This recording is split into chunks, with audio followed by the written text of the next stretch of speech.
17 HP in a dream. You gotta land the headshot. They do! Are you kidding me with the ace? Kermit! They keep their team alive!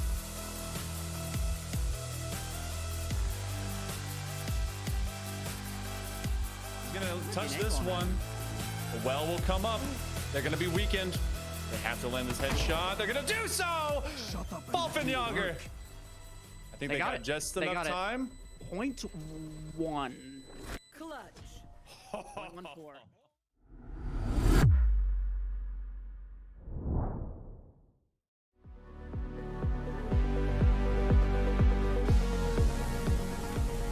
I'm playing most colleges that I recognize just by name, by color, just by their team name, so it's fun to play colleges that you know. That creates a decent vibe for everybody.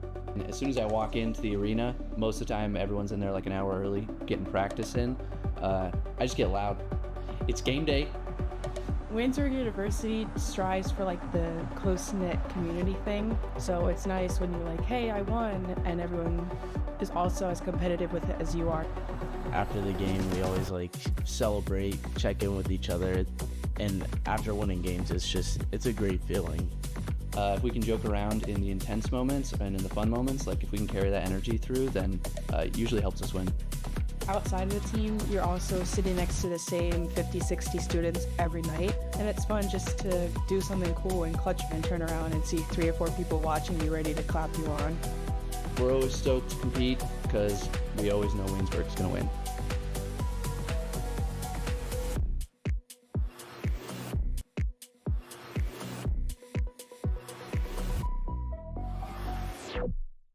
You have more important things in life to think about than your internet. At BreezeLine, we propel life forward with home internet so reliable, you don't have to think about it. With a team that goes above and beyond. Fiber-powered speeds up to 1 gig.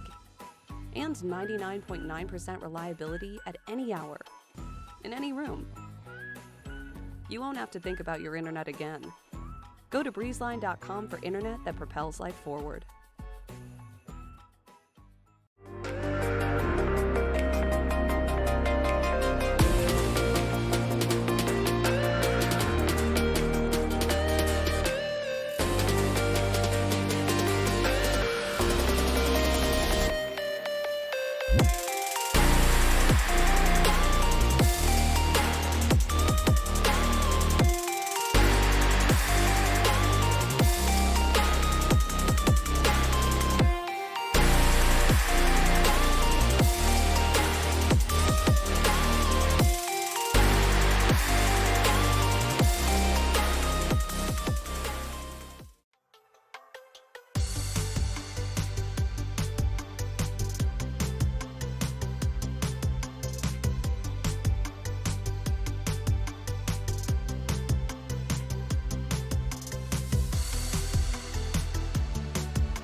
Here at Manor Esports, we take it to the next level.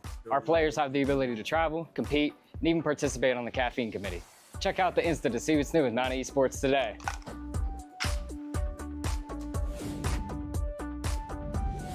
At the Mount, things are, well, elevated. And it's not just because we're on a mountain. The experience at a small college like Mount Aloysius is actually personal. The faculty and staff know my goals. It's a level of support you won't find at other colleges. And the Mount backs it up with career-focused partnerships and majors. As soon as I visited, it just felt like home. That's what makes this place different. Makes college elevated. Mount Aloysius College.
thought he was going to get that off the backboard, but he'll just take the ceiling pinch instead.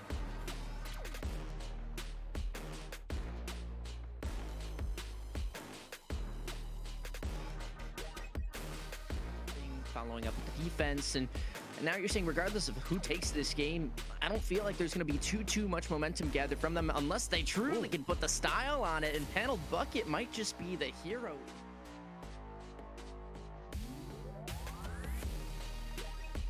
But this time around, it's confirmed not to be deja vu, as the outcome's very different, as this is a quick equalizer for Penn Trafford. There's no deja vu, there's no mystical components of this game.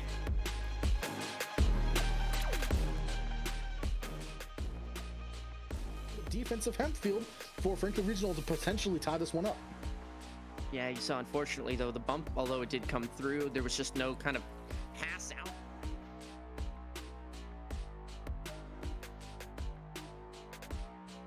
Call him you, Pyro, if that's all right with yourself, and we'll work from there. No, you. Oh, you. Oh, my. Nice. Nugget. Another one, and it's assisted by you. Look at this passing play. I mean, 3-player passing play down the field.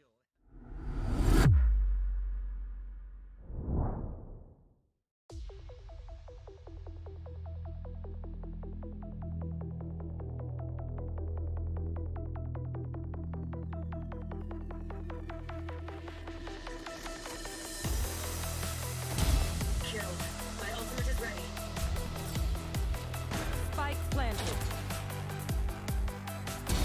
One down.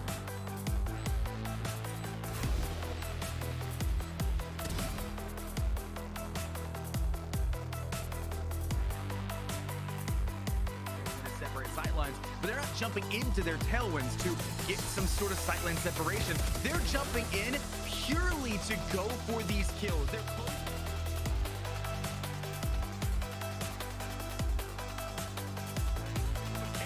and now Vayne is alone, has to jump over the top of the stone cover, spray through. No way. The classic right click.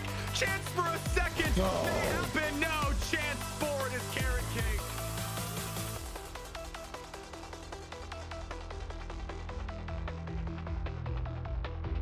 Catch him jumping, going for the next target. 17 HP in a dream. You gotta land the headshot. They do! Are you kidding me with the ace? Kermit! They keep their team alive!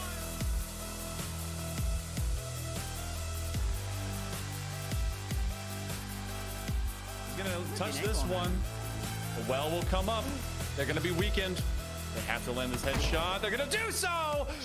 Wolfenjager! I think they got just enough time. Point one. Clutch. 1-4.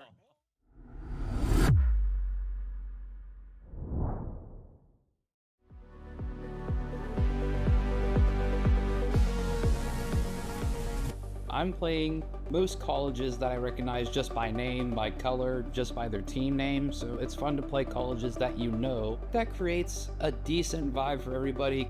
As soon as I walk into the arena, most of the time everyone's in there like an hour early, getting practice in. I just get loud. It's game day. Windsor University strives for like the close-knit community thing, so it's nice when you're like, hey, I won, and everyone is also as competitive with it as you are. After the game, we always like celebrate, check in with each other, and after winning games, it's a great feeling. If we can joke around in the intense moments and in the fun moments, like if we can carry that energy through, then it usually helps us win. Outside of the team, you're also sitting next to the same 50-60 students every night, and it's fun just to do something cool and clutch and turn around and see 3 or 4 people watching you ready to clap you on. We're always stoked to compete because we always know Winsburg's going to win.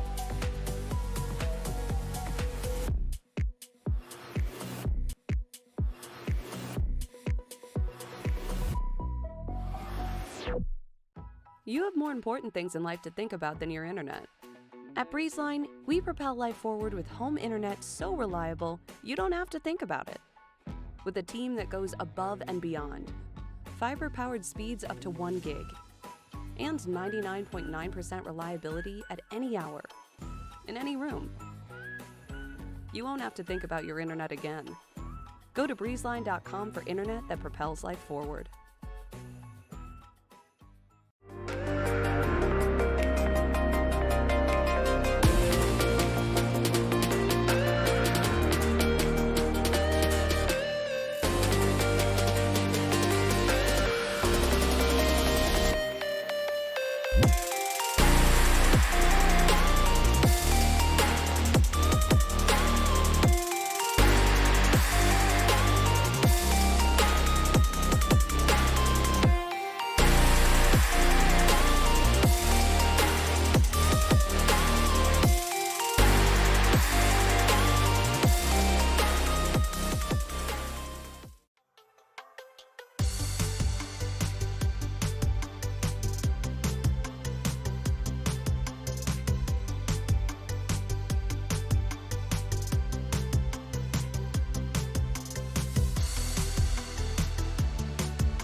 Here at Manor Esports, we take it to the next level. Our players have the ability to travel, compete, and even participate on the caffeine committee.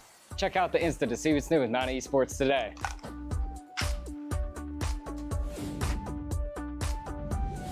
At the Mount, things are, well, elevated. And it's not just because we're on a mountain. The experience at a small college like Mount Aloysius is actually personal. The faculty and staff know my goals. It's a level of support you won't find at other colleges. And the Mount backs it up with career-focused partnerships and majors. As soon as I visited, it just felt like home. That's what makes this place different. Makes college elevated. Mount Aloysius College.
The ceiling. Thought he was gonna get that off the backboard, but he'll just take the ceiling pinch instead.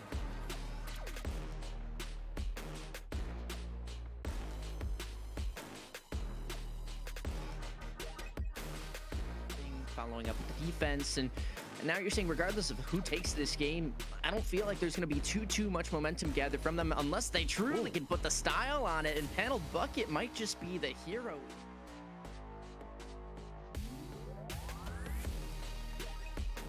This time around, it's confirmed not to be deja vu, as the outcome's very different, as this is a quick equalizer for Penn Trafford. There's no deja vu, there's no mystical components of this game.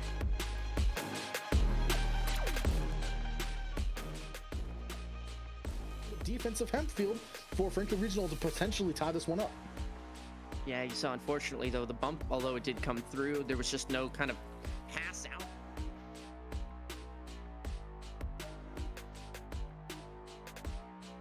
Call him you, Pyro, if that's all right with yourself, and we'll work from there.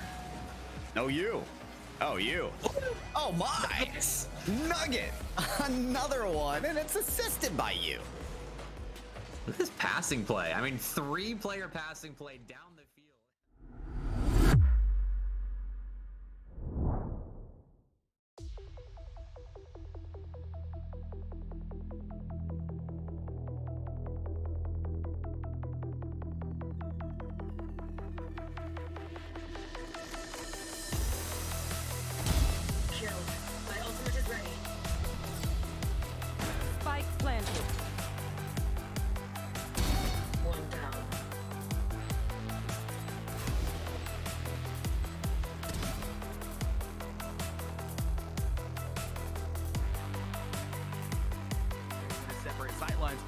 jumping into their tailwinds to get some sort of sightline separation. They're jumping in purely to go for these kills.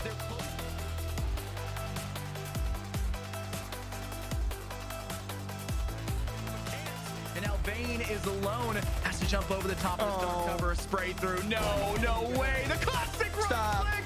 Chance for a second. May happen. No chance for it is carrot cake.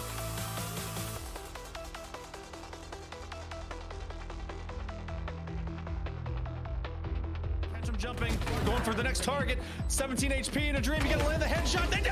Are you kidding me with the ace? Kermit! They keep their team alive!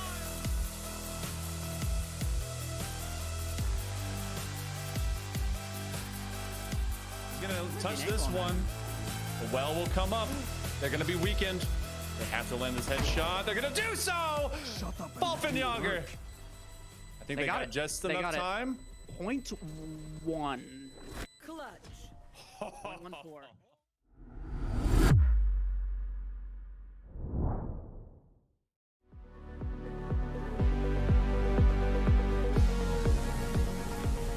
I'm playing most colleges that I recognize just by name, by color, just by their team name, so it's fun to play colleges that you know. That creates a decent vibe for everybody. As soon as I walk into the arena, most of the time everyone's in there like an hour early, getting practice in. I just get loud. It's game day. Waynesburg University strives for like the close-knit community thing, so it's nice when you're like, hey, I won, and everyone is also as competitive with it as you are. After the game, we always like celebrate, check in with each other, and after winning games, it's a great feeling. If we can joke around in the intense moments and in the fun moments, like if we can carry that energy through, then it usually helps us win. Outside of the team, you're also sitting next to the same 50-60 students every night, and it's fun just to do something cool and clutch and turn around and see 3 or 4 people watching you ready to clap you on. We're always stoked to compete because we always know Waynesburg's going to win.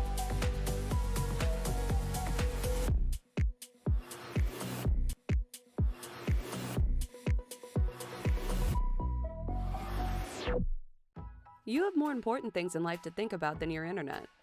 At Breezeline, we propel life forward with home internet so reliable, you don't have to think about it. With a team that goes above and beyond, fiber-powered speeds up to 1 gig, and 99.9% reliability at any hour, in any room. You won't have to think about your internet again.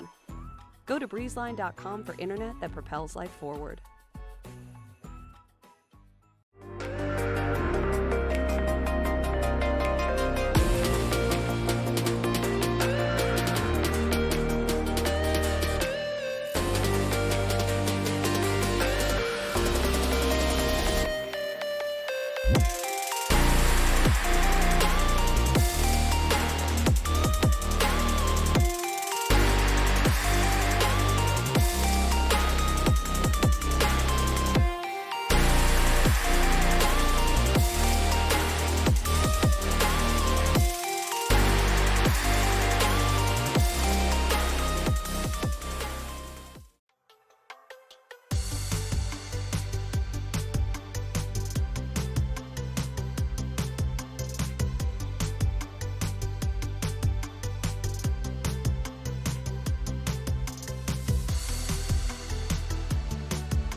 Here at Manor Esports, we take it to the next level. Our players have the ability to travel, compete, and even participate on the caffeine committee. Check out the Insta to see what's new with Manor Esports today.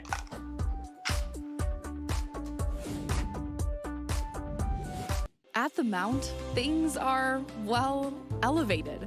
And it's not just because we're on a mountain. The experience at a small college like Mount Aloysius is actually personal. The faculty and staff know my goals. It's a level of support you won't find at other colleges.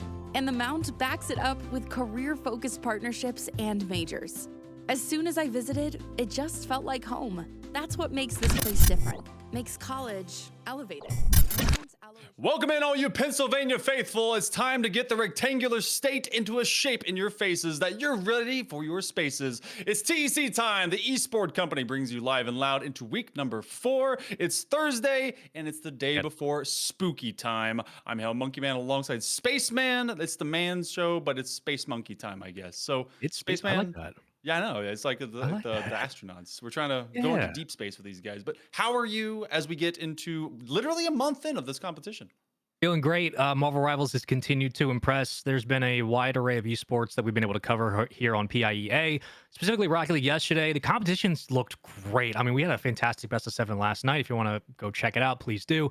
Marvel Rivals is kind of in the throes in the heat of Marvel Rivals Ignite currently, and it just means that this was the kind of a time when competitors would either be watching or competing for professional spots in local events, and they would feel like that energy of the pro season's happening right now. We got to try to emulate the pros and be as good. So I'm expecting some very good gameplay today from Gateway. They're our number 3 squad overall ranked this season. They're on a hot streak as well. So I'm just expecting some really good mid-season Marvel Rivals, and knowing how the meta has evolved, we got a lot to talk about today.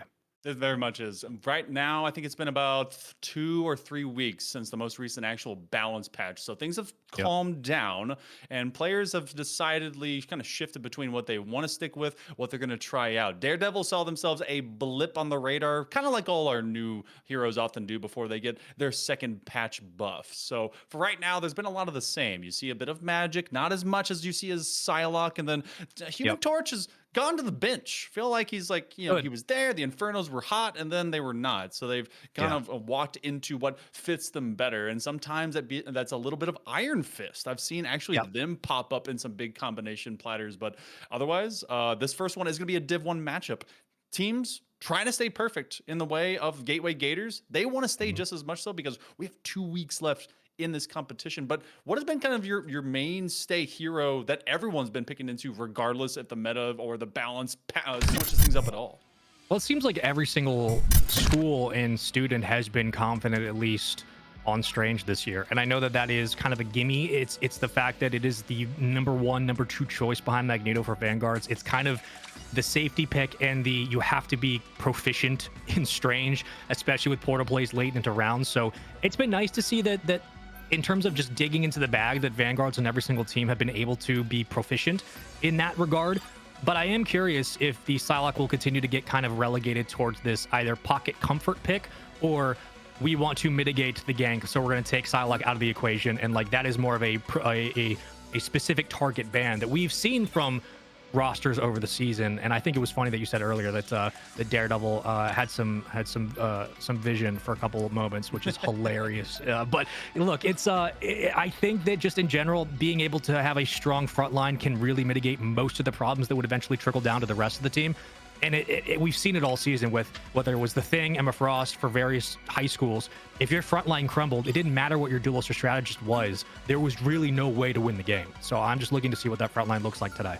That's very true, and that kind of runs in line with basically the half MOBA style mentality that kind of walks in with your strategists. They, especially with plays like Mantis, which Mantis seems to be actually, she's surviving a lot more often. It used to be that I would walk a Wolverine straight into her and it's like, goodbye, see you later, get kidnapped and thrown off of anything and everything. But focusing on to kind of our picks and bans right now, there is a sincere focus of getting rid of what we know and trying to attempt what we don't. Jeff, Doctor Strange, out of the gate, gone.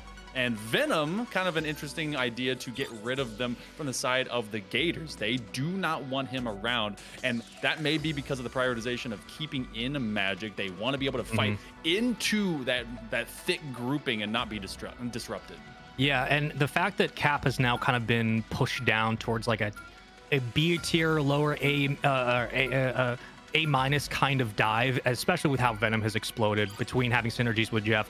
Cap has kind of fallen down a little bit. So we're seeing not that his skill can't keep up with the meta, but we're seeing more players elect to focus on playing Magneto, playing Emma, and because of that, they are saying if we're going to play dive, we're going to kind of funnel that through a character like Venom or somebody else like Magic. We're not going to really focus on Cap. So getting rid of Strange early and getting rid of Venom, I think it narrows down obviously the Vanguard pool for both these teams, but it also just does present a very simple play field for the tanks up front of you know what you're going to get. You're going to get Emma Frost. You're going to get Magneto. If you do elect to play dive, you're going to have to kind of funnel that through your duelist and your strategist, whatever that combination looks like. So it's a very pretty typical ban and protect so far. There's nothing that's too dangerous that sticks out. Obviously, Hela can immediately be countered by Phoenix, so the hit scan is always going to be immediately in play. Psylocke is out for the first round. Namor as well. I think the biggest surprise really is that Jeff is out this quickly, because it's not too shocking if you've been watching a lot of Marvel Rivals, but so many teams focus specifically lately on having Jeff Prio. So I am a bit surprised that this early they're like, nope, we're getting rid of Jeff. We don't want to deal with it. And fair play. Yeah, there's also, I mean, you were talking in the green room just a little bit about this. We got to see the Emma Frost at least floated for a moment. They've gone over with Real Pup onto that Groot, but alongside of that Magic. And it felt like there's zero flyers for Gateway, so they're not going to try and at least take any level of the kind of high ground precedence or trying to be able to get from a hit scan from that perspective. So the Punisher is just flatline, going to be laying down Final Judgment onto anyone who's directly in a line in front of them. But they're going to be using that Scarlet Witch to really kind of impose their will, and that might be a big playmaking capability, especially as we start off here with the Gala Domination. It's the first station that you always hit when you go best of 3 here for PIEA, so let's run it down.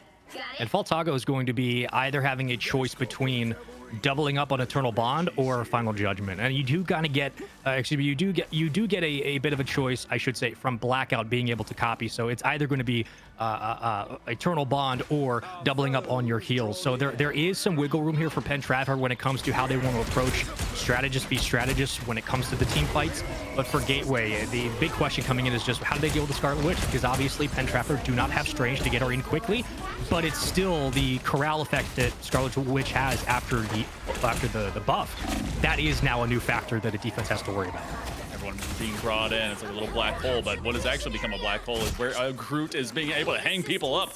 Goodbye, Scarlet Witch, just javelin down. That was by the main of the Magic, so that ends up being a full clear out by the Gators. Just as they have to basically solo their single Vanguard up into that lane, they're ready to be able to be bringing them in. They know that that wall will be tumbling down, so you're gonna presenting those walls up. So Penn Trafford, they were scooted away as if they were just a small rodent, and they were sent back. And I love a lot of times we see when Groot starts to set up these walls, player asks, well, is it more about funneling, or are we just trying to keep numbers in front? Though they do go hand in hand. Again, you limit the amount of range that your DPS, that your Punisher can kind of maneuver into the point. So keeping things funneled into this chokehold for Gateway is not only a good defensive strategy, but offensively, they can apply so much pressure in one isolated spot. And you see what's happening now. They're able to push back that front line, and because of it, they have gotten 45 points uncontested in the opening minute. You might be able to get this one as a full sweep, and it looks like the way that this team has been acting so far is exactly why they are perfect throughout the first couple of weeks on the season. The Gateway Gators now with that Strangling Prison ready to utilize that, especially as everyone is slowly getting ready to go, especially I'm eyeing that Dark Child from Ace Detective if they're able to make that one work out. But as we get online right now with Chaoticness, they're having to deal with kind of just finding these little angles. There's not a lot being presented to the Penn Trafford Warriors initially. They have to be able to take this fight. Yeah, and this is also a race against Gateway's Eternal Bond. If you're Penn Trafford, you're worried, of course, about the following rush down from a quick beat, but you also obviously concerned about the fact that if you go for this hit, you're going to be meeting the Strangling Prison very, very quickly. We'll see if Mantis comes into play soon, but again, time starting to dwindle away. 85 points on the board. When we get to the OT, we'll see what happens here.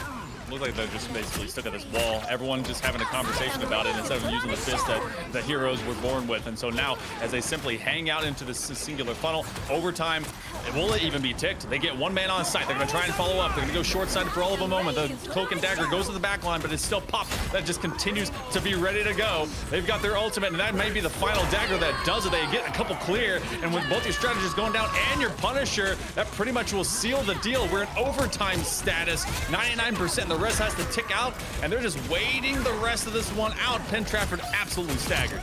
And Loki is ulted as well, so you might get 2 Dance of Both Worlds right on point, which again would just help to clear as they've got it in pocket. Nicely done by Gateway. They timed their staggered ults against Penn Trafford's once they found the initial investment. They waited for Loki to work alongside Luna. Once they got it, the Strangling Prison didn't have to do too much, and that wall blocked most of what the Scarlet Witch pull was going to give. So this was just really good timing all the way around. You get that front assault, that first push from Gateway, but controlling the pace, controlling kind of the synergies afterwards is a difference, a separation between teams that have been able to kind of figure out their rhythm as a roster and just have that experience at the competitive level. So Gateway very clearly establishing tempo and then controlling pace of play. Nicely done by staggering their ults together, timing it perfectly, and a very, very clean round 1 from Gateway.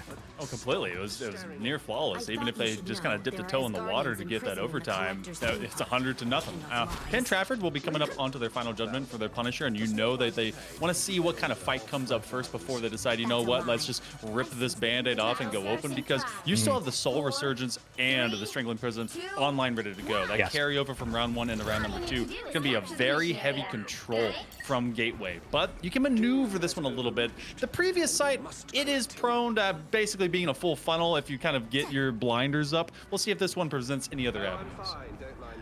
And because it's basically control from here on out, I am curious if we see a little bit more roaming potential from Darkest Night. Because Iron Fist can go for chase downs so easily on backline, I am curious if you kind of open up that side of your second man, your third man, as you will, in this offense, and allow them to kind of disrupt, because that would be one of the best ways to invest in the Strangling Prison, but also to shut down a live flying healer in Ultron who can feed the final judgment. We'll see if Punisher can convert for any of this, but it's still, numbers remain up. There goes Punisher. All 6 are alive for Gateway. They have cleared off 2 different ults, worked through 3 different attacks, and they're just looking so clean on these hits.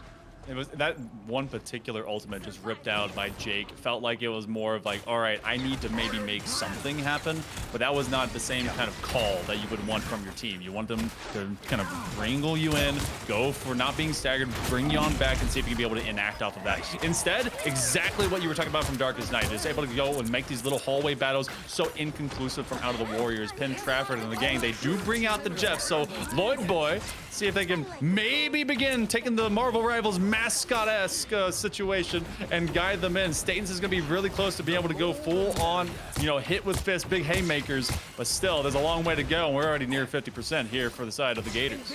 Yeah, once Gateway broke setup, their whole job now was to designate one person as that front push.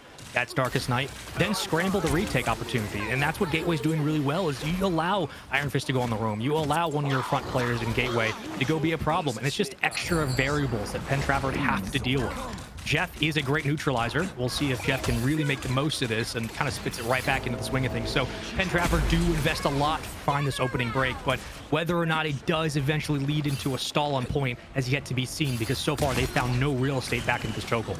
They got a Soul Resurgence that was used just to perfection. You're always going to have the Loki ultimate. You're so close to having yet another Strangling Prison. Gateway Gators are getting everything that they want. It's a Christmas time, and apparently they're the ones getting all the gifts. Oh, there they go. Being slapped down. Real Pup is going to have themselves an MVP performance with that Penta, as Penn Trafford is going to be staying all the way at back base. It's just a few percentage ticks before this one is done and dusted. Starting to see reasons why this team is currently perfect on the season. They're going to be perfect right now, so they take domination 2-up. Yeah, this is a squad that not only has really good phasing in between their team fights, but they're sequencing between staggering their ults, recognizing who needs to take prio on the opening fight, who needs to go, if we're keeping it very layman's terms, who needs to go Roman challenge, or who needs to kind of set the tone up front, whether it is your Root Strangling Prison, whether it is Iron Fist, whether it is simply, poking at range with 3 strategists. You do have your Cloak and Dagger, you do have Mantis and Luna. Like, again, there is a safety net, the fact that you're Gateway and you have 3 strategists and you barely have to invest any of them defensively. There is no deterrence, there is no panic. It's just methodically laid out, and it's that sequencing, that phasing of, we saw in game 1, their team fights were very well structured and very intentful.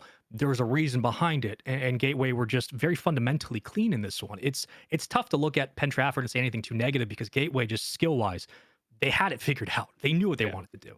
They very much did, and sometimes the early domination is not their greatest measurement of what you got to accomplish, at least in the game of Marvel Rivals. And this is also our smallest sample size of all of the different esports titles that has been done for PIEA. But as its newest entrant, you're definitely witnessing who has done the homework early on to be prepared to this moment. As our awesome statisticians are able to give us the screenshots from the previous, looking over to literally Real Pup getting the Penta, getting 11 last hits. I mean, Groot is Groot, right? Blocking out 17,000 damage, going into the Soul Vanguard. But it was the ease of work done alongside Vile Dish that I think was just, they were keeping them so consistent. I think you do that with a Mantis all the time. And then between Ace Detective, who I've gotten to see play in previous weeks, so just clinical. And with Darkest Night onto the Iron Fist, I mean, it does not matter if it's all Fist and Fury and Melee. They actually cut down through the squad of Penn Trafford. So we're going to be on a Convoy in lieu of a Convergence for that hybrid style. So, I mean, what could shift around? Their ending heroes don't really indicate what was being done throughout that fight. Like, what's the shift here? What do we want to see different? I think it's two things. One, looking at the fact that Ace Detective is 19-0, a very quiet, and this is being loose, a very quiet 19 kills. What does that tell you about the game? It means that while it wasn't an over distraction from Magic, it was clearly enough that the weak links that exist for Penn Trafford were being exploited by that Magic. It was just consistent execution for Magic, which means that clearly when it comes to their midsection as like an organism, their midsection as a team, as a roster, it's getting picked apart a little too cleanly. That's why Magic 19-0. And though it doesn't feel like a lot in the team fight, that adds up. It's a death by 1,000 cuts. And then I look also over towards the fact that you had one final hit on the entire side for Faltago, who was again playing Luna. And though it didn't really come down to, I guess, the picks themselves, it does indicate at least a little bit, just composition wise, if one team's starting to settle a bit ahead, maybe you do need to fall back into those comfort picks to at least keep the game grounded enough to jump up and meet the challenge. Because it did feel like it wasn't even a matter of composition difference. It was just their abilities were getting outplayed constantly. And I think even parity matches, while pro players hate it, there is validity to playing mirror matches. There is validity to having parity on the field because it just gives you a more equal footing to compete. So I think honestly, like keeping the game more simple, just getting back to what they know. I don't know if it was different picks, but clearly they were being exploited, and that 19-0 Magic very quietly got 19 kills, and we didn't have to talk about it too much. And that says a lot about the fact that it was a very quiet desolation of that midline. So I'm very curious what we'll get going in. Again, we could shake it up and completely change things in the ban and picks. I'd love to see that, but luckily for them, there is only room to improve after that first game. So that's very true. Yeah, let's go. And do we shift away from any of the bans? I guess because that will be part of our main prerogative forthcoming. Does the Magic have to go away? You're like, you know what? Need none of that. Let's go for that. Or is that all of a decoy? I've seen some teams just kind of play whole-handedly and have a strong showing into that first domination map, make everyone focus on, oh, we need to get rid of the Magic. We need to get rid of the Psylocke, the way too much. And it was all of a mind game because their true main was actually going into the Convergence or to the Convoy. Do they focus into that? Do they still just simply play into the ones that they banned out before? I think it's simply, are you confident enough in Penn Trafford to call the bluff? If you are, there is, from the information you have available to you right now, there is no reason to suspect that it is a trap card. There's no reason to suspect that they're trying to bait you into the ban. So take advantage of it, get off the board, and try to force their hand for them to show what they're going to bring to the table. Otherwise, like this is a very 50-50. It's either you trust yourself and your team fundamentally in Marvel Rivals to be able to take care of the Magic and then deal with whatever comes next. If you don't, then I would say then bet against yourself in a weird way. Keep the Magic on the field, but try to take prio on something else. If you think, hey, we were getting kind of bullied by the Iron Fist, or we didn't like the fact that they had Groot, make it simple. Take Groot out of the play. Just keep it simple. If you can trust your team, there is credence to getting rid of the Magic. But it really comes down to, what does Penn Trafford feel like they can get away with? Because if they feel like they can't compete, but they can stay close, that's a different conversation than them thinking they're just one or two changes away from winning it all. It really comes down to whether or not they feel like they can really skate alongside Gateways. So if I'm them, I am probably saying, let's get rid of the Groot. Just because in terms of completely removing any chance for the thing to have an impact, yes, there was issues with your sideline. Yes, there was issues with the second and third man. But you need your tank to at least be present. And so that's, if I'm Penn Trafford, I'm getting rid of the Groot and saying, you got to beat me with Magneto or Strange. One of the two. And we also might see maybe the novelty nonsense happen because we are going to go over to Midtown, and there is some good fun that comes with Wolverine. Maybe it comes about. Oh, not maybe the fastball special. Well, fastball being thrown off the side, why not? That's been used all the time. Also, if you go with this guy, if you're gonna be shout out to my man, but if you're gonna be sticking with the Punisher, I want them to have that for that full team communication to if Final Judgment's being ripped out, to be able to, peel away some of those bigger ultimates, a Soul Resurgence, and not having any other support. If you just fully expose all the big guns, that's fantastic. But if you're the only guy standing and you're using your ultimate, you're going to be Dunskies. It doesn't matter. You're going to get folded like a lawn chair. So make sure that that's happening. There's also this guy. There's also good old Loki, my man. Yeah, he's able to make just an entire team just quiver because of the ultimates that he's able to go and repeat. So I feel like seeing that doubled up might be how you rip away from this, and also maybe get out of your comfort zone when it comes to Punisher. I actually like playing a bit of Winter Soldier onto Midtown. I know I'm a weirdo for that. That's okay. No, I love that pick. Yes, yeah, he's fun. He's mobile. He's able to just do damage. He is so good, especially the first point on Midtown. He is so good at being able to counter gank from Thing, or like even when Blade rarely gets pulled out on this map. Like he's a great little stabilizer. He's like a palate cleanser for an offense. And honestly, if you're coming into this and you are playing Punisher, you're absolutely right. Like, you have to do more than either panic push your ult or use it as deterrence. It needs to be kind of the first boulder down the hill for the rest of the ult investment, for the rest of your team to push point. Because we saw it last round where it was late investment, it was a late pop, he was isolated, and the Final Judgment doesn't really do anything because you're playing a 1v6 at that point. The Final Judgment should be your knockout swing instead of your opening contact with the play. And it's just, those are the small things where, it was timing, it was differences in specialist staggering for Gateway. But Penn Trafford, those are variables they can control. They can control when they invest their ults and when they combo off each other. That needs to be a priority going into this because you have the win conditions. You have Final Judgment. You have the right pieces in play. You just have to know when to put them together and when to do that. And this is a great map to do it because there's so many different ways you can use different characters to create space for a character like Punisher to find success. So this is going to be a real testament to just fundamental skill, fundamental competency in the game itself. Do Penn Trafford recognize how they're going to play offensively? And if they do, this is going to be a very fun series to get into. And I'm very excited to see what we do get as quickly they get rid of Penny, get rid of Iron Fist. That's smart. You never want to deal with the Penny Mines with Rocket now, of course, being an addition. I think getting rid of Iron Fist is just we'll protect our backside. We'll try to keep things in front. That's a good idea.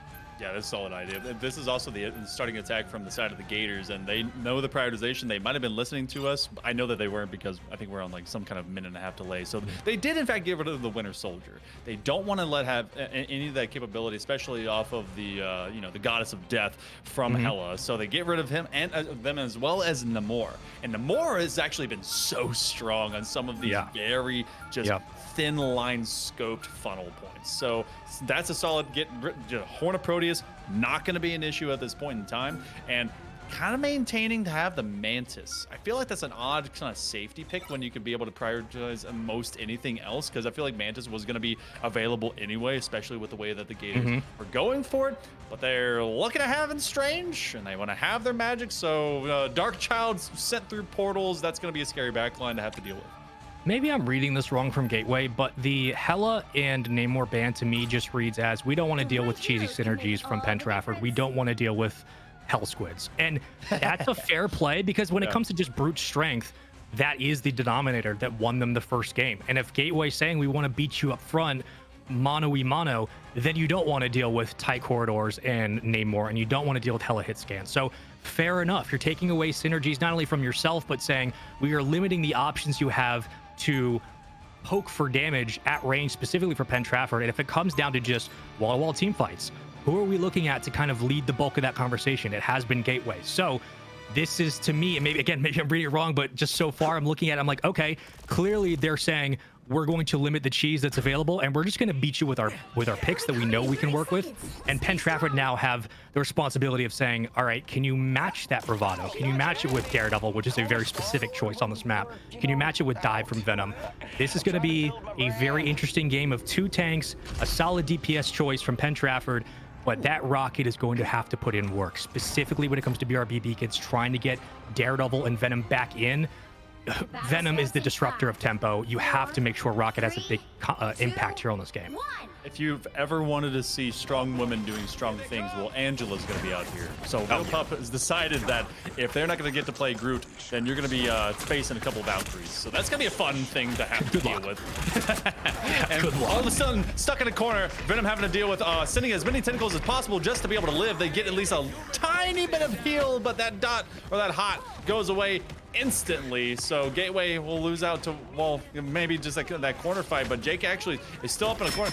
Thea just chilling? Are they lagging out? I think we might have a quick reset. I think we're gonna figure out what's going on. I was like, that is a very specific bait to get the Venom to walk up on you like that. I don't know. Venom. Like, I've been Invisible Woman, and I know it's like you want to pull them in and get behind spawn screen so you can just get the health back, but that is a very deliberate choice. But again, the point being of looking at this where BRB Beacon does matter because one, your Venom is your primary damage soak, but two, if your Venom spending most of their time on the ground, that's not ideal. You want them to be disrupting that tempo in the air, especially against a enemy Angela.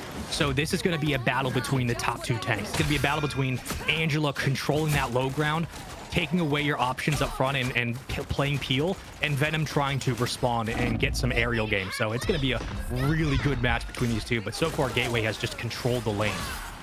Gateway so far making some of that progress as they have to take 2 separate checkpoints before that third one lights up at the very end of the road. It looks like Angela's actually finding a lot of down and distance as they're isolating a few of these extra fights, and it is such a pesky style of Vanguard. You can get in, get out, you can go all the way back. It's exactly what you actually want your Venoms to actually do. They're actually doing so within that one hallway as they are just approaching to this first checkpoint, Blackout into the deep dive, finding themselves being shot from behind, so they're going to try and mitigate some of that as they get all healed up and ready to go. You still have the Sia that's up here from Chaoticness, and well, now you can just go smashing if you really need to, and they need a lot of that shielding if they're going to survive this, but they've already gotten over the checkpoint point, so maybe Penn Trafford backs this one up.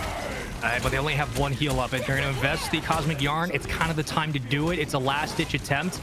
Desperately need Invisible Bound. You will start to slow again that front line, and now the gank does happen. It's a chase down again from Thing, which led way to the Gateway Peel, where Angela finds really the most success against Daredevil. There's not much reconnaissance he has to be able to counter some of those late blows, and this is another instance where once Penn Trafford recognized they had to use their ults just for defense, Gateway said, we're going to push the pace, we're going to up the tempo, and focus on Peel. They get exactly what they wanted on zone, and they completely dominated LOS. We saw it earlier with Angela peeling off both Rocket and Daredevil. They wanted to focus away on splitting up that heal. Once they got it, the entire front line for Penn Trafford started to break a little bit, and you give them an inch, they take a mile. Gateway did a phenomenal job.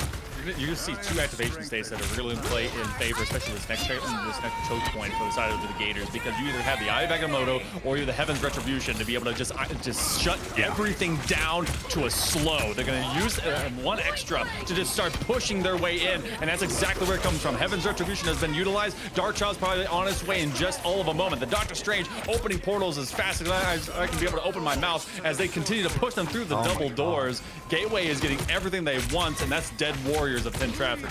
And if Iron Fist was a bluff, your follow-up is Black Panther. I mean, talk about an even more difficult matchup. It's just these are the separations where, again, you can only play with so much information that was available in that first game. You can only make the right call with the info you got. But it does speak credence to the depth of the bag that Gateway can jump into. They can grab into Black Panther. They can dive into Angela. And it's worked. It's just been relentlessly efficient and fundamental Marvel Rivals. Penn Trafford have looked really, really solid in some of these close quarters engagements, some of these contests. But those small cracks that exist, Gateway has exploited. They have completely amplified those mistakes and taken advantage of the space. I mean, they have so much real estate on the map. They're able to do pretty much anything that they want now. They've been hidden away into these key crevices as they use that quick teleport again. Magic is throwing a giant sword and they're cutting down foes. Jake is going to go down. That's not what you want to see immediately out the gate. Blade is exactly not making his greatest standoff there, but they will eventually get the Darkchild run up now here from the Gators as damage galore begins anew. You will also get the Eye of Agamotto to make those targets stand stock still, soulless and more as they cut through more than half of the Warriors. And you're getting closer and closer to your Luna ult as well, which is just resource management at the end of the day. It is a safety net, insurance policy for a zone push. It is the last push up to P3, and just a couple of seconds away from closing out this first round. Gateway have looked so dang good all day today, and they do it here once again. 3 points uncontested on the board. Penn Trafford had 1 or 2 really good strong holds on P2. After that broke, it was basically a when, not if. It just felt like Gateway were running away with steam, and they completely dominated the front line. You know, it just makes sense that the last little bobblehead that I had on my desk was in fact the Black Panther. So, you know, I think that's a very good sign for things to come for sure. All right, well, Gateway making D1 look like all theirs and trying to join the likes, I think, of CB South into the top undefeated squads. They would actually be directly tied with them at 3-0 and 6-1. But there's still a series to be played and maybe some antics to be found. Penn Trafford getting bowled over quickly, and it was a 300 game for the Gators. Their defense is going to shift things around. Real Pup, they go away from the Angela. Don't have to kind of be that main, you know, wombo combo alongside the Dark Child or otherwise. They're going to be off that Venom, which I feel like is going to be such a great harassing vanguard to really make Penn Trafford stutter. Oh, yeah. Oh, yeah. I'm agreeing both with you and the emote as well. But yes, absolutely. And this is going to be a just pure test of efficiency, proficiency, I should say, versus proficiency of Gateway. Like, both Venoms going at it. We're going to switch over to the Thing. Fair, but this is, again, like, you know what you're going to get from Gateway. If Penn Trafford's POV, they know exactly what to expect. This is, again, putting pressure on Squirrel Girl to say, whether it's at range or whether it's behind your front line, working alongside your second strategist, you need to have an impact. You need to be able to land those shots, because that is really the biggest damage buff you have as a team, is working through that Squirrel Girl. And if she doesn't connect for a lot, you're putting so much pressure on Daredevil and so much reliance on Ultron to have to make up the space. It's also a difficult character that they've nerfed in terms of distance and damage. They actually wanted to squeeze a lot of these fights down by several different meters. So Squirrel Girl used to be very strong, especially just to be able to kind of plink a single line of sight. Now you have to kind of work and go find those headshots a little bit more actively. Staten's onto the Daredevil. That'll be our first entry to see them actively here. So we'll find out if they can maybe push a little bit more to this card. But this tight corner hold, it's a great, at least, beginning for the Gateway Gators. It's such a hard entry for all of Penn Trafford to see what their targets are going to be, but it looks like it's time to throw hands as Rice Crisis is just diving in, and they're chopping them down. Oh, the solos are getting strange. I mean, once people figured out you could spam the melee, it's been a very different meta for Strange for the past 2 months. It has just been consistent as ever. Beautiful redirection of that dark energy, and 3 more dead. I mean, Invisible Boundary is just kind of like an ego pop there, but it is a question for sure of, like, does Daredevil continue to be the play? Because you could make the argument, well, we have Rocket available, but it doesn't really work on offense as easily as it does on defense in contact, in combo with Penny. But the Daredevil does not take up as much space as the likes of a different duelist would, like a Spider-Man, which is still very low in the health column, but gives you a little bit more freedom in the air. It does call into question for Penn Trafford, how deep do they go? Is this enough to be able to get through this front line? Because so far, they're not making a lot of progress through this 3v3, and they need to find a pin. Use those 2 walking sticks to see if they can just kind of land some contact, get some echolocation working. And it does look like they are at least getting some of these health bars to go down, but not before eating the bricks on the wall nearby. Ultron with Jake actually switching between their roles. They had been onto that main of Vanguard for a while. Now they're onto the strategist, seeing if they can just provide any level of support from up high. But Penn Trafford, they're consistently fighting into basically 2 versus 5. Gateway has kept this one static. They're going to go to the Abyss. They're going to chop down. They get about halfway down into the Thing, and still the rest is just there to be eaten up. I mean, look how much attention that Abyss pulled. It's 4v1. And yeah, you're just trying to soak for damage, but I mean, this is perfect execution from Gateway. If you're playing a game of Marvel Rivals, whether it's a tournament, it's ranked, whatever it is, this is what you would hope happen. We want full attention on Venom. We want everybody else to be able to sit behind and just pepper for damage and play poke, because you don't need to get on the point to contest. You got minute 15, got everything situated for both the setup for the mid-round between this team fight and just keeping yourself healed up. I mean, Invisible Woman's done her job of barely getting scraped at all. Aya Bakamoto, just a stun. This is textbook execution down to the wire for Gateway. They look flawless. Looking like exactly how they've been so far for the first 3 weeks. We may be seeing ourselves in a collision course between them and the top echelon, and just cleaning up the rest. I've not seen the good doctor do surgery like that in a long time, but when the hands finally get on you, you're going to see some work. Trying to just keep up the shield for as long as it can. That stun ends up saving them. They go earthbound, and otherwise, oh my goodness, the big sword comes through, and they said the doctor will be in.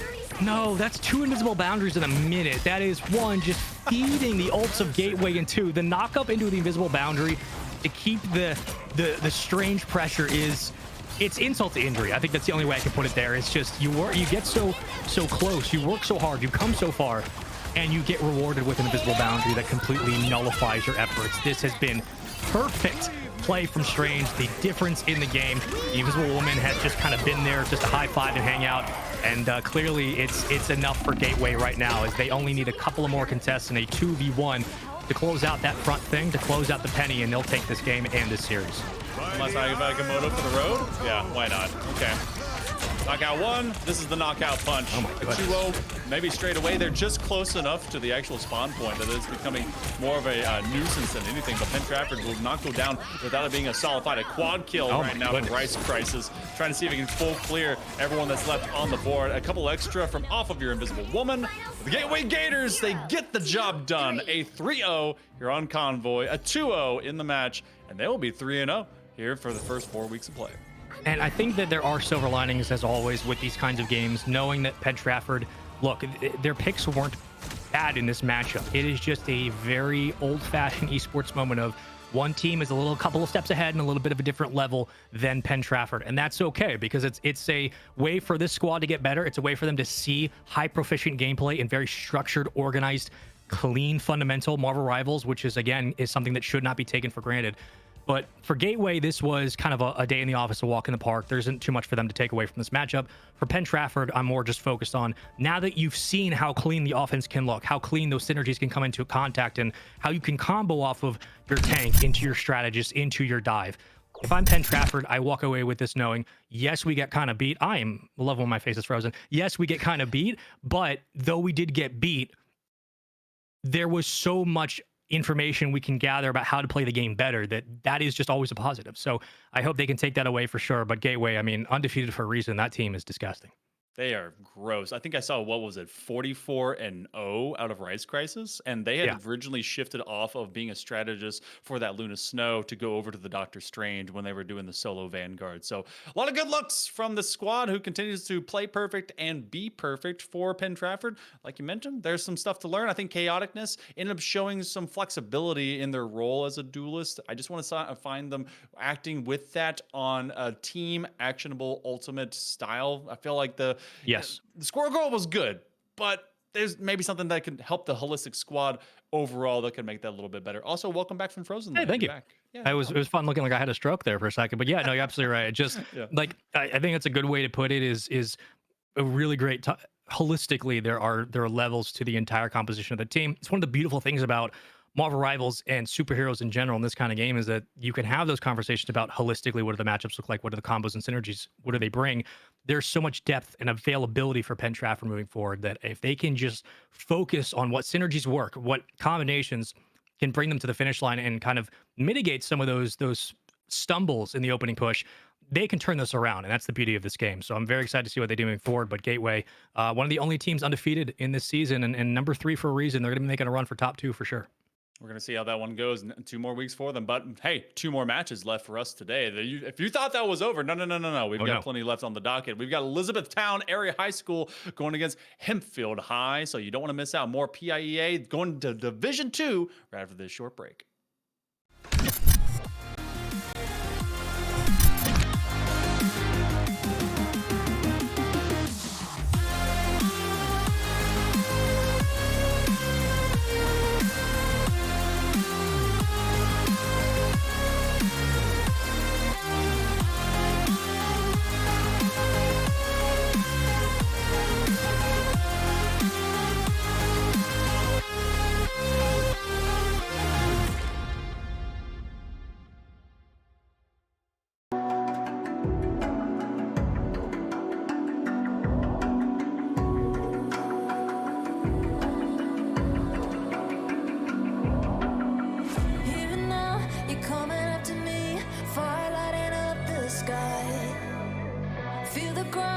shaking underneath, trying to take me alive.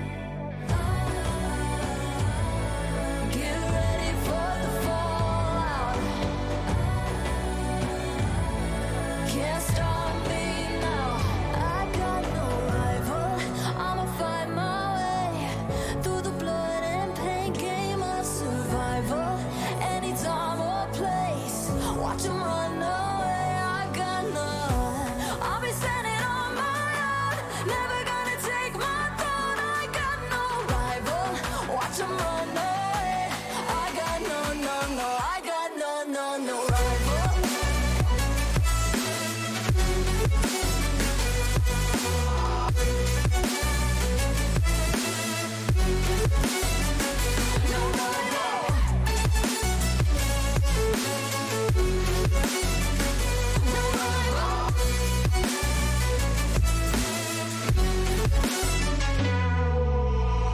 Tell me now, what you gonna do? We can do this face to face. The reckoning is coming real soon. Doesn't matter what you say. Try to tell you this is my moment. Can't take mine 'cause I own it. Don't you know that I locked and unloaded? You're out of focus. Get ready for the fallout. Can't stop me now. I got no rival. I'ma find my way through the blood and pain game of survival. Any time or place, watch 'em run away. I got no. I'll be standing on my own, never gonna take my phone. I got no rival. Watch 'em run away. I got no. I got no rival.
All I wanna do is to put my arms around you and watch these moments fall back into place.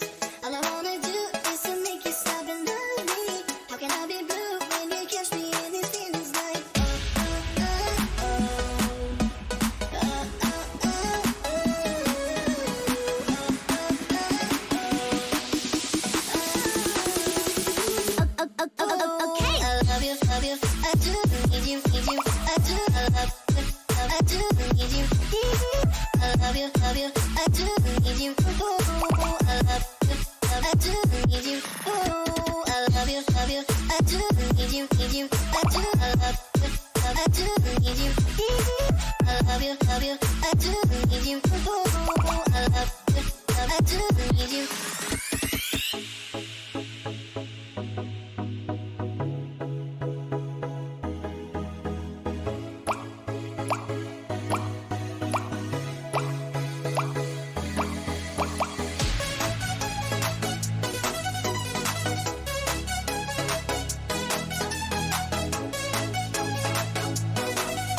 I love you, I do need you, I do, I do need you, I love you, I do need you, oh, I love you, I do need you, oh, I love you, I do need you, I do, I love you, I do need you, I love you, I do need you, oh, I love you, I do need you.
chemical pills that push me over.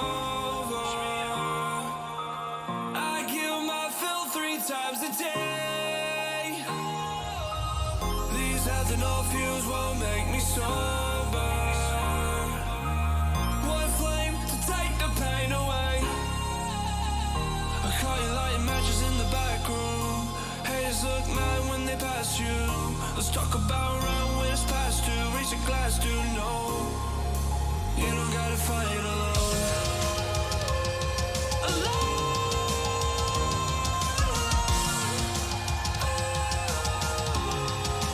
You don't gotta fight alone.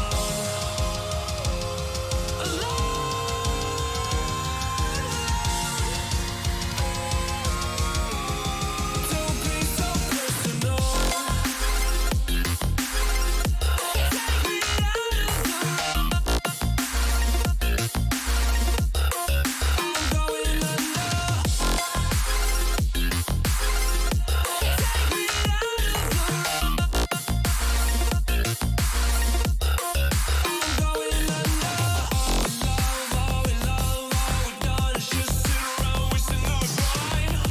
Take me out of the I'm going under. Take me out of the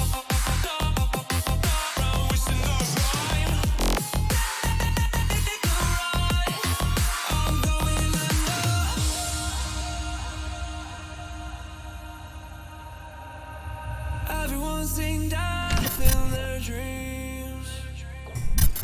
Have you ever fist fought a comet? Well, you're about to get a chance to see how that goes down. I'm Hell Monkey Man alongside Spaceman as we get into match number 2 on the day. In case you were here before break, I lied to you, and I am sorry. Halloween is around the corner. That means my brain gets spooky, Spaceman. Yeah. But we're running it back, but somehow with less, as we're bringing Penn Trafford back as they're going against Penn Manor.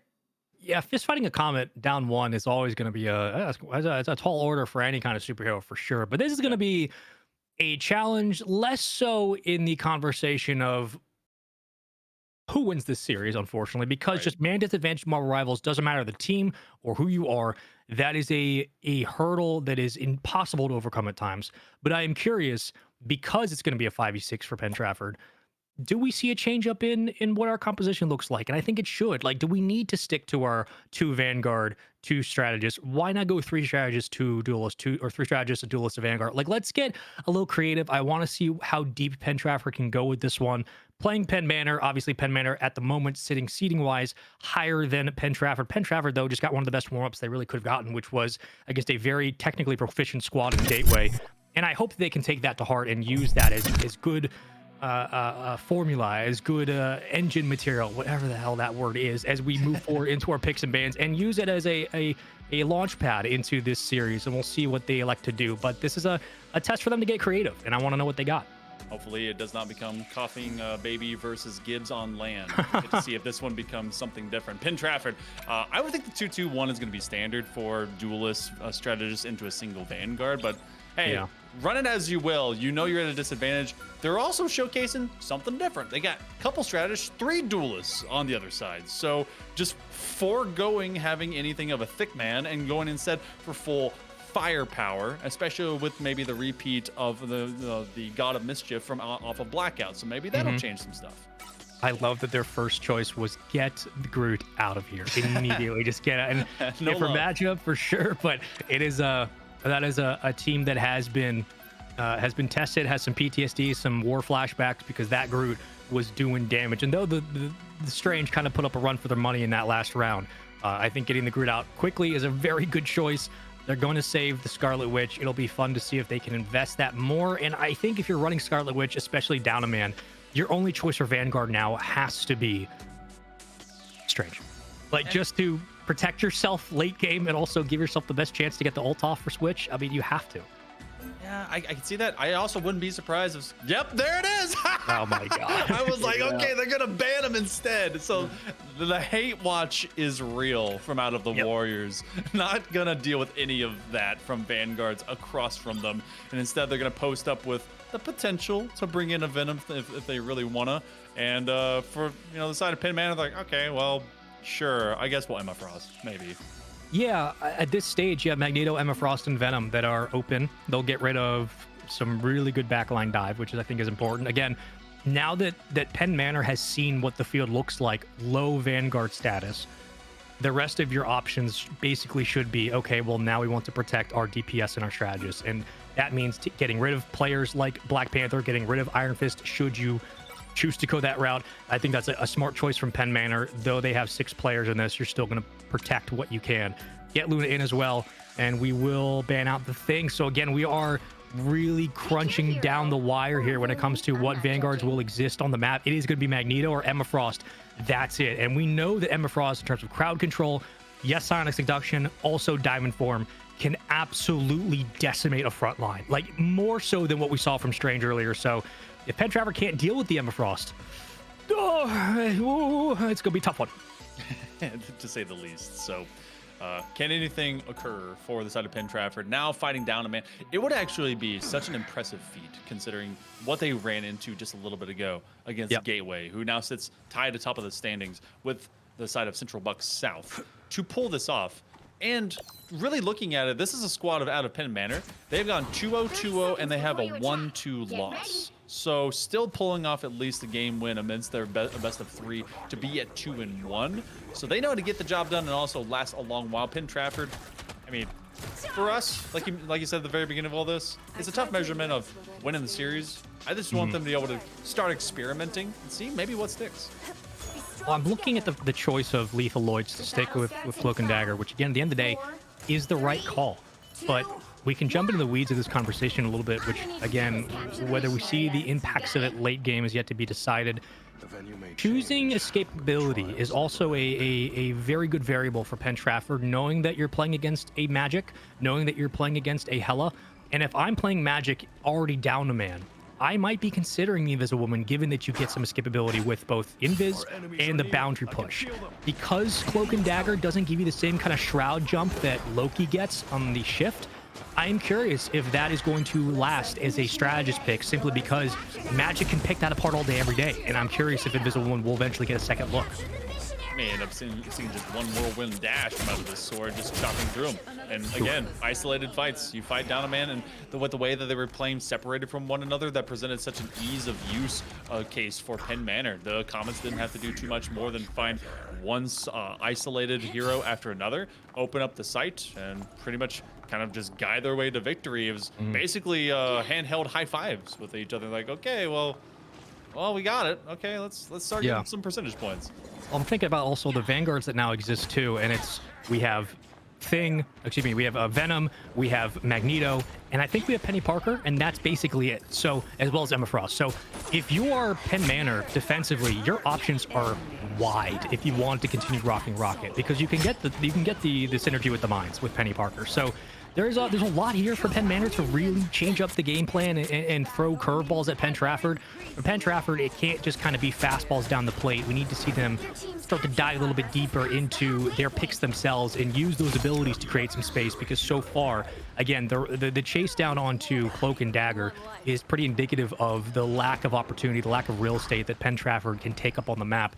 And I'm curious about, again, that sustainability, that escapability that we see from the likes of Invisible One, from very briefly a Loki, that is going to be tougher to relegate for Penn Manor, as so far they've kind of done what Gateway did, where won the opening fight, allow Magic or Iron Fist to go for the roam, and from there, control the spawn point. And it's been chokehold after chokehold, domination after crowd control. Penn Manor are just doing what they look like they want to. Yeah, and Jake has played similar to what a lot of players do as kind of a desperation move to go and get what you have off of a Wrecking Ball, try to back cap, see if anything persists from there. Rusty onto this Hela. Well, they find a double. Now on the follow-up, I love the emos that they've added for finding those KOs as well. Little GIFs. I know that Jeff finds himself in basically all of our hearts. But a quick one, Hundo, here for round number 1. Trying to set the land speed record on the side of the Comets to maybe get this one done quickly. Penn Trafford, obviously, like, what do you do from a coaching standpoint, from kind of a team standpoint? You got rocked just a series ago, and now you have to do it at a disadvantage. Well, you're down a number, so obviously that is an impossible variable to not think about. It is an impossible hurdle to not have to contend with. But a good coach, and this is not speaking to anybody specifically, this is like, if we're looking at the bare bones how competition should work, a good coach, a good IGL, and good communication from a team means that if you're down a man, you still play within the confines of the roster you have. You still play through the structured fundamentals that exist. So if that is 2 strategists, 2 duelists, and a vanguard, or 3 strategists, a duelist, and a vanguard, yes, you're down, but it doesn't mean that the math can't still add up. It doesn't mean that you can't still create pressure or offense or any kind of game plan. So I know that they're probably feeling frustrated. Yes, they're down. They're playing a team that's so far been dominating a lot of the pressure time. But if I'm Penn Trafford, I am, as a coach, honing in on what our composition is and trying to get our team to focus on the fundamentals of the team fight itself.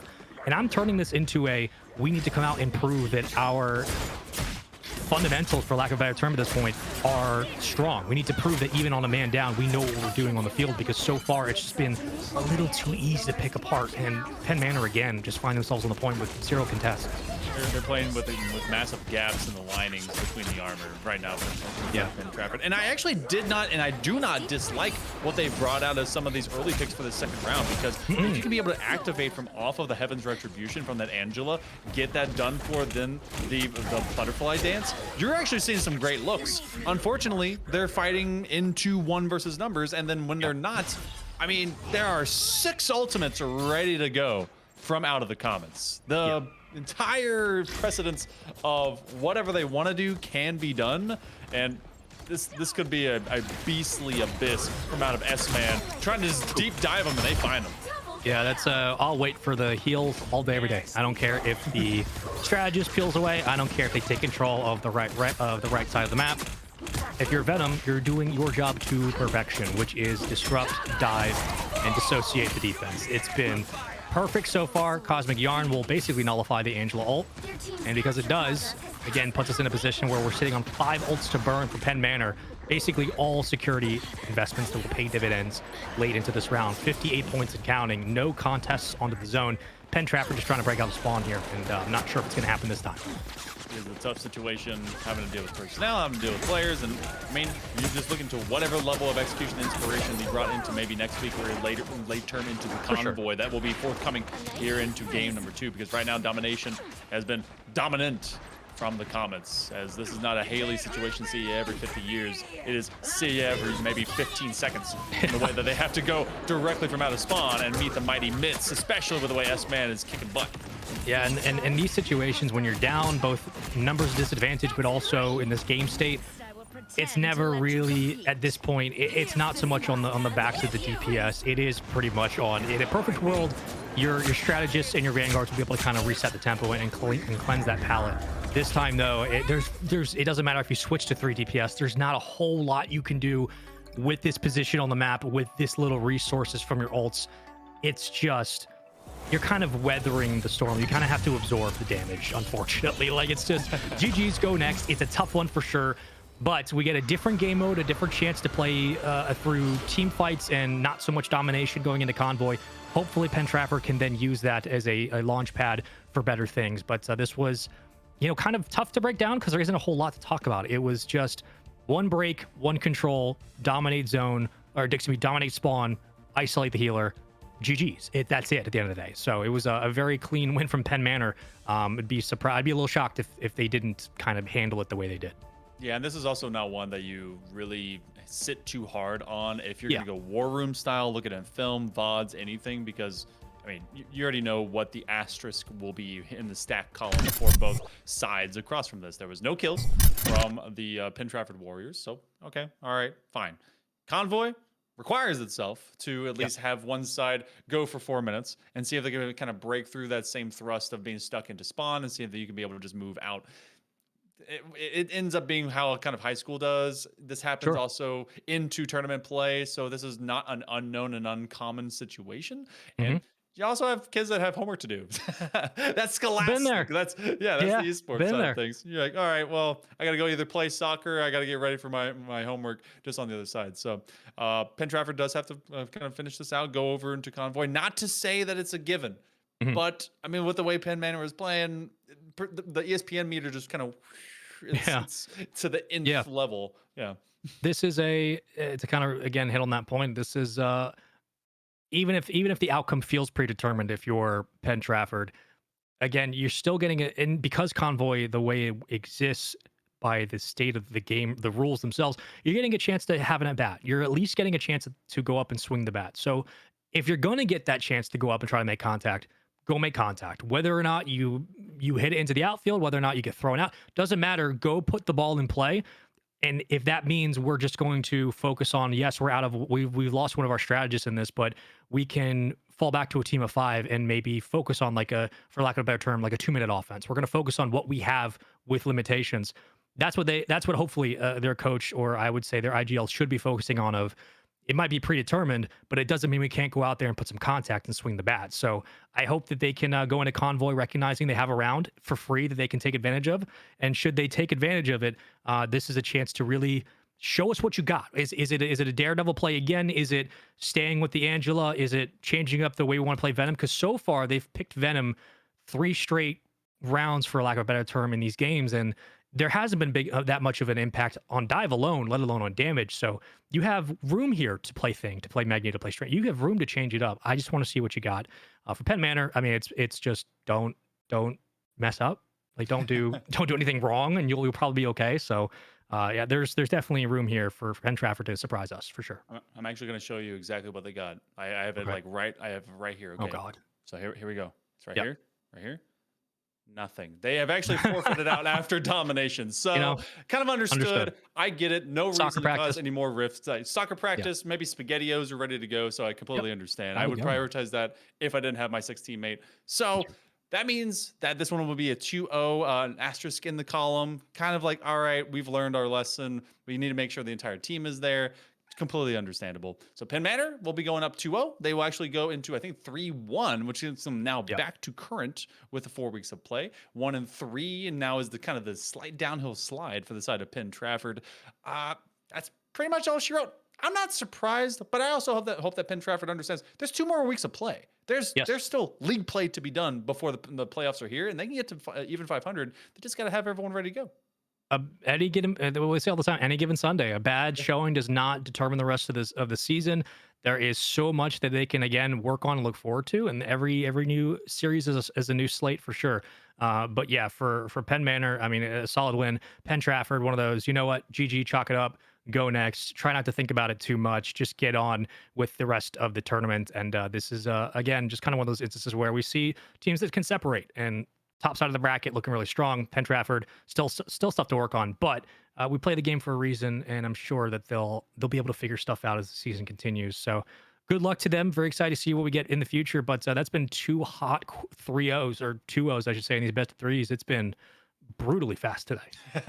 It is lickety split, and I, at the possibility of lying to you, will tell you who's coming out, because we do have one more match ready to go to try and finish off our 3-0 night. It's Westmont Hilltop High School versus the Franklin Regional Panthers. Will they turn me into a liar? Well, you get to find out after this short break. Stick here for the Esport Company and PIA just after a little bit.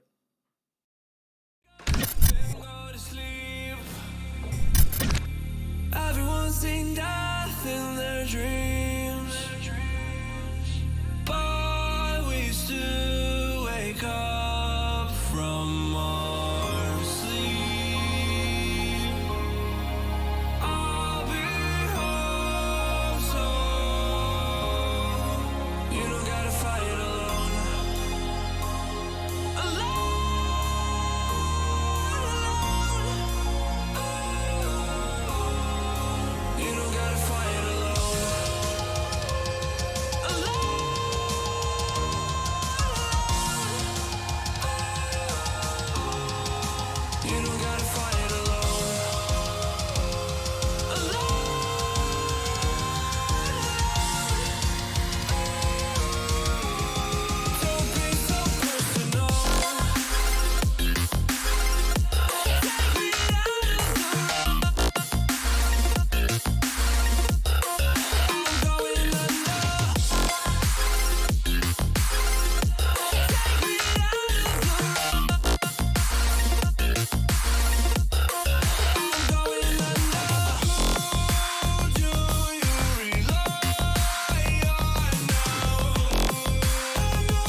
The night has come, it's cold and losing my control. Your light is gone, and lonely darkness fill my soul. I wish that you could save me from my isolation. It's way too complicated. Let's stop this conversation. Let's stop this conversation. We got no relation.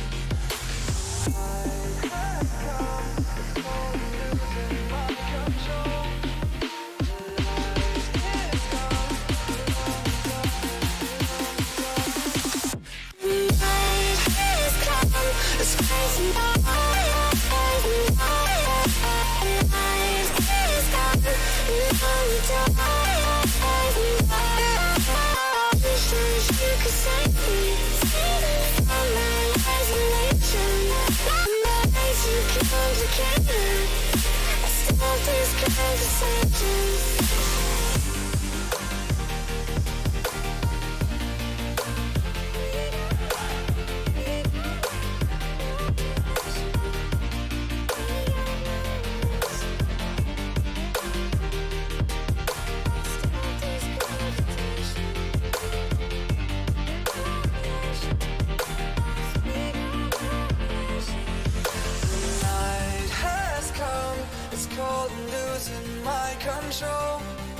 Your light is gone, and lonely darkness fill my soul. I wish that you could save me from my isolation. It's way too complicated. Let's stop this conversation. Let's stop this conversation. We got no relation.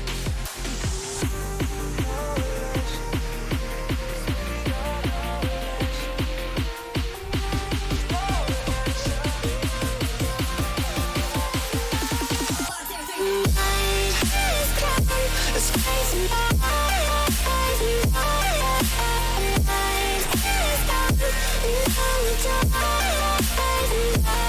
And it goes like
I'm neither a liar nor a lawyer this time. Welcome back, everyone. As I try to pass the bar test, we're going to map number 3 or match number 3 here for this week of Marvel Rivals. Week number 4 has had some action, has some short ones as well.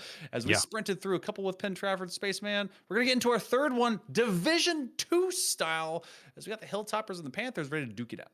We have been speedrunning today's matches for sure, but this is going to be a little more even-keeled. We've jumped down a division, but we have all 6 players on both rosters. So God willing, we're going to have a full game, and when we do, I'm going to be excited. But the Hilltoppers, the Panthers, I'm very excited for this one specifically because though we do jump down a division, normally that doesn't matter too much in our conversation, but it does bring into topic the fact that Franklin Regional 1-2, currently sitting 9th, Westmont Hilltop 2-1, currently sitting 5th.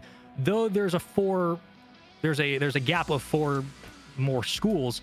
Again, we're sitting in a division where like those margins, those differences can be made up in game and can completely either get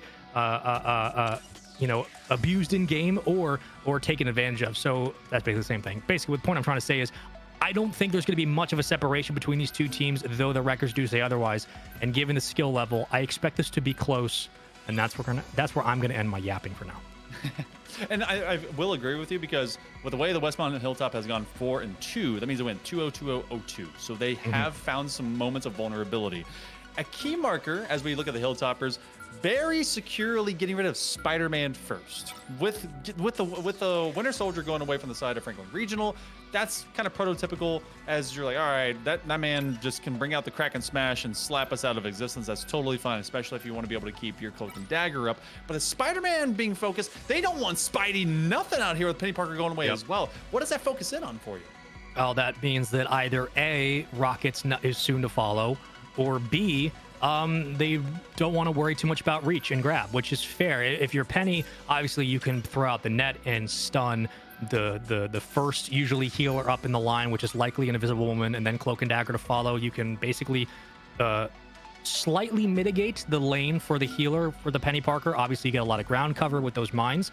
And then, Spider-Man gets you pull ability, gets you a chance to gank and take players out of their fight and take players away from the map. So clearly, when it comes to the aerial game, Spider-Man's going to be a threat. Taken off the board means that hit scan now opens up. You now have a chance to play flyers like Iron Man or Ultron, which is great because you don't have to worry too much about Spidey coming on you. So there's again room here to maneuver, but I think flyers will be a difference maker in this. And so far, protecting Ultron is a good sign of things to come for Westmont Hilltop.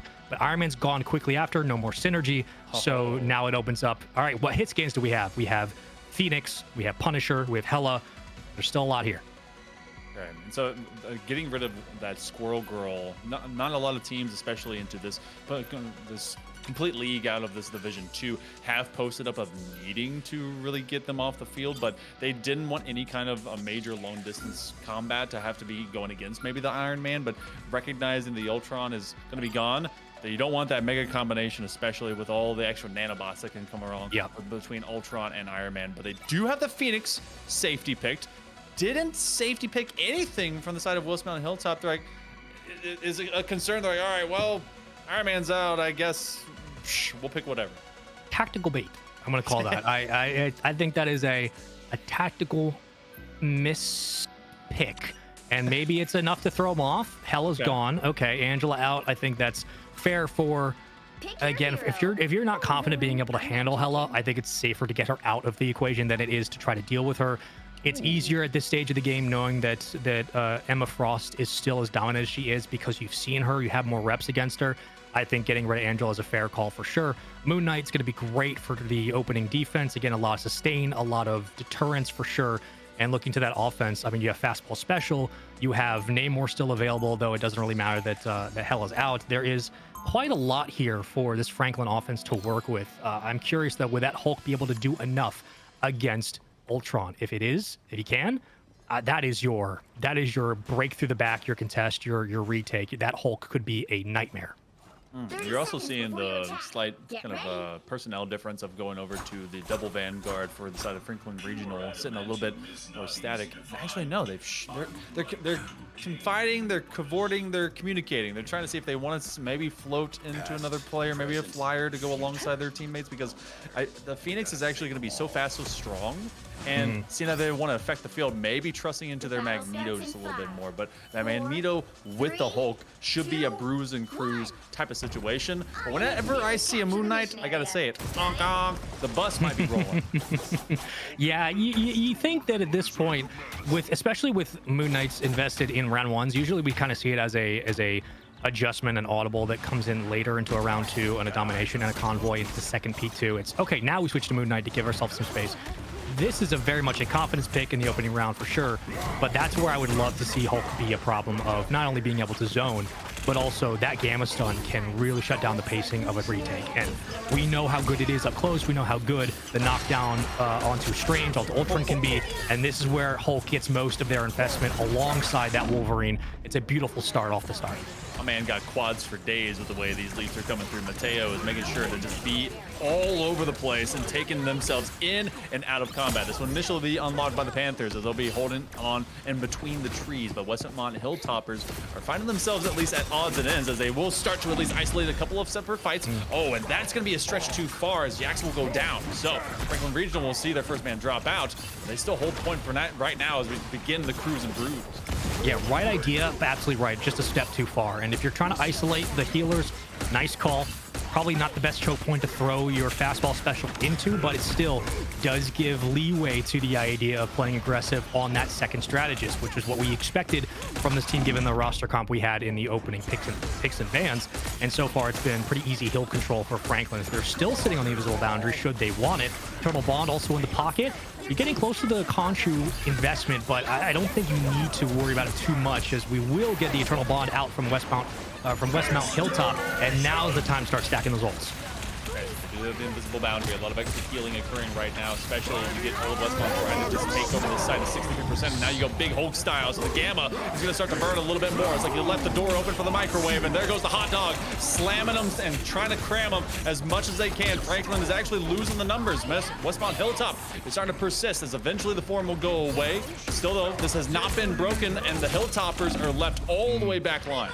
I mean, you get a great knock-up on a Strange, but there wasn't enough heals to follow. I mean, Franklin get a freebie there. There's no reason Strange should have gone down that quickly. 86 points and counting for Franklin. Finally, the retake and the eventual wipe for Westmont Hilltop. But though that's just a slight moment where it doesn't punish him too much. But Westmont did get pulled by the Hulk. Their Strange falls off the play, doesn't get healed and goes down.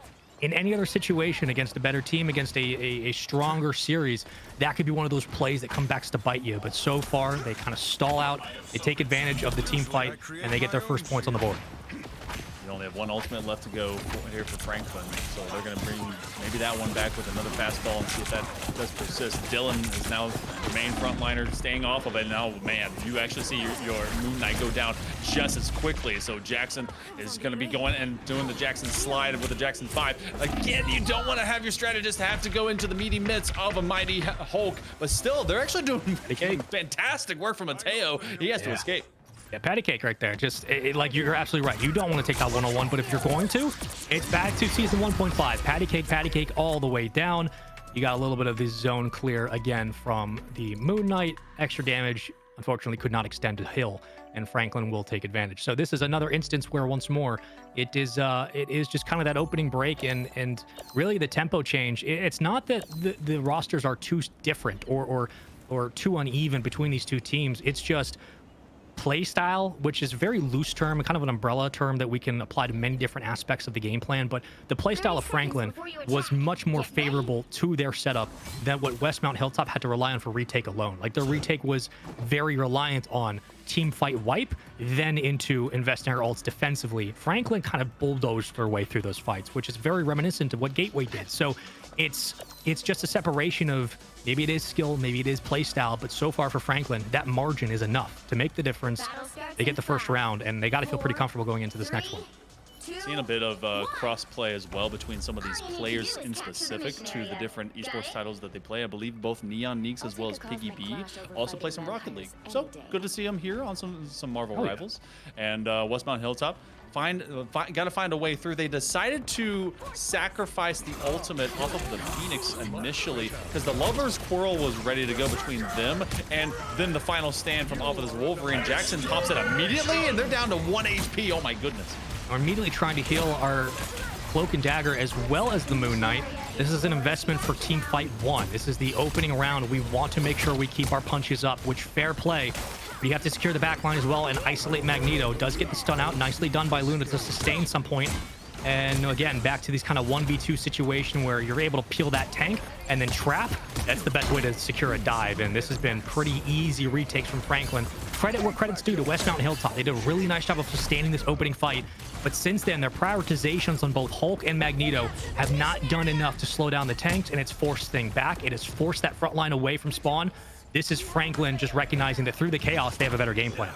They also have a great combination ready to go off of the Insong Inferno and the Invisible Boundary. As now, just off of that, you also have your Cloak and Dagger as well as your Hulk. There's so much sustain that is going to be maintained right now by Franklin Regional, especially as they bring this fight all the way up and top against the Hilltoppers. The Hand of Khonshu has to be ready to go, but they can't really find a way to cleanly get it worked out and executed because they're just being dove into, and then bringing the big form. He will downgrade just a little bit off of all that extra gamma radiation, and being off of these stuns. I mean, Westmont Hilltop has been considerably stunned out and started every time they're taking these fights. Yeah, they've been staggered even though that Meteor M doesn't land. They've at least been staggered back. This will give them some zone. Khonshu doesn't clean up anything yet, but again, it pulls numbers off the point. You get a couple weak, and now you have to capitalize. Ultron investment is great right now. Perfect timing to both heal Thing and to deal some damage on that Eternal Bond. You have to invest your ults here. I would expect the EMP from Phoenix to come into play any moment. Now is the time. Jeff is going to be on the field as well, and there goes the quick neutral, and Jeff just has to basically play with his food here. Throws it right back into the swing of things, and this is another instance where, again, Westmont Hilltop can test really well on point, but they can't find the separation they're looking for. Nice little bit of saving grace there. There was going to be any major threat onto the tank, and so they just kind of reposition, force them to be able to come up the steps, a soft chase, if you will. But Franklin Regional has not left sight, still building up that percentage. They're going to crest over into 80%, and it's been haymakers all day from off of Fake Jester. See if they can keep this one from off of the nearby wall, but still, they're actually kind of losing out to it. Man, just getting a little bit of spittle on them from their Jeff, but now their Jeff has been locked down and locked away, so Russ is gone. 365 Gamer has been doing fantastic work, and now you have to fight every one of the claws are out as well. Only one healer up. It's all on the shoulders of Cloak and Dagger. There is just so much to ask here against a Wolverine, against the Hulk. Knock up onto everybody. Wait a minute. 1v4 on point. Magneto, the next victim. Hold on a moment. Westmont Hilltop are mounting an assault right back on the retake. Hulk's got nowhere to go. Now Invisible Boundary does hit the field for Franklin. Everybody's starting to get contest, and the team fight leans the way of Franklin once more. It was extra prioritization again after that Jeff pull, after the Captain America made his way on his own. And through all that chaos, Franklin still find a way to eventually knock down the Thing, take out the strategist, and retake the point. That is a really good play from Westmont, but a better response from Franklin. And at the end of the day, that's just good GG's all around. That's just a tough round to win. That was a really good shielding moment as well from off of the Magneto, because looking at that haymaker, the way he got that kill off onto Jax, I was starting to see the hero in the moment. It felt like that they had gotten one solid stun and one good pummel.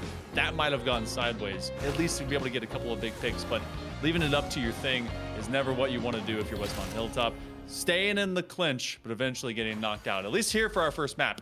So that one will go the way of Franklin Regional. Let's set up stats, because it's a 2-0, but it wasn't exactly like it was just completely cleaned off the board.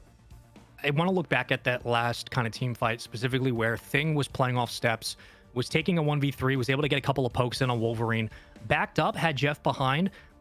Thing was sustaining both for spawn time, but also for pressure on point. Thing's ability to land blows onto Wolverine, on a Magneto, it was crucial to keeping that fight alive. The moment Thing turns around, rightfully so, to kind of retreat and pull back for health, it's kind of a combo mistake, a situation where dominoes fall too quickly for this team. They did the right thing. They had pressure from their tank. They had Thing kind of setting the tone against the Wolverine, against Magneto.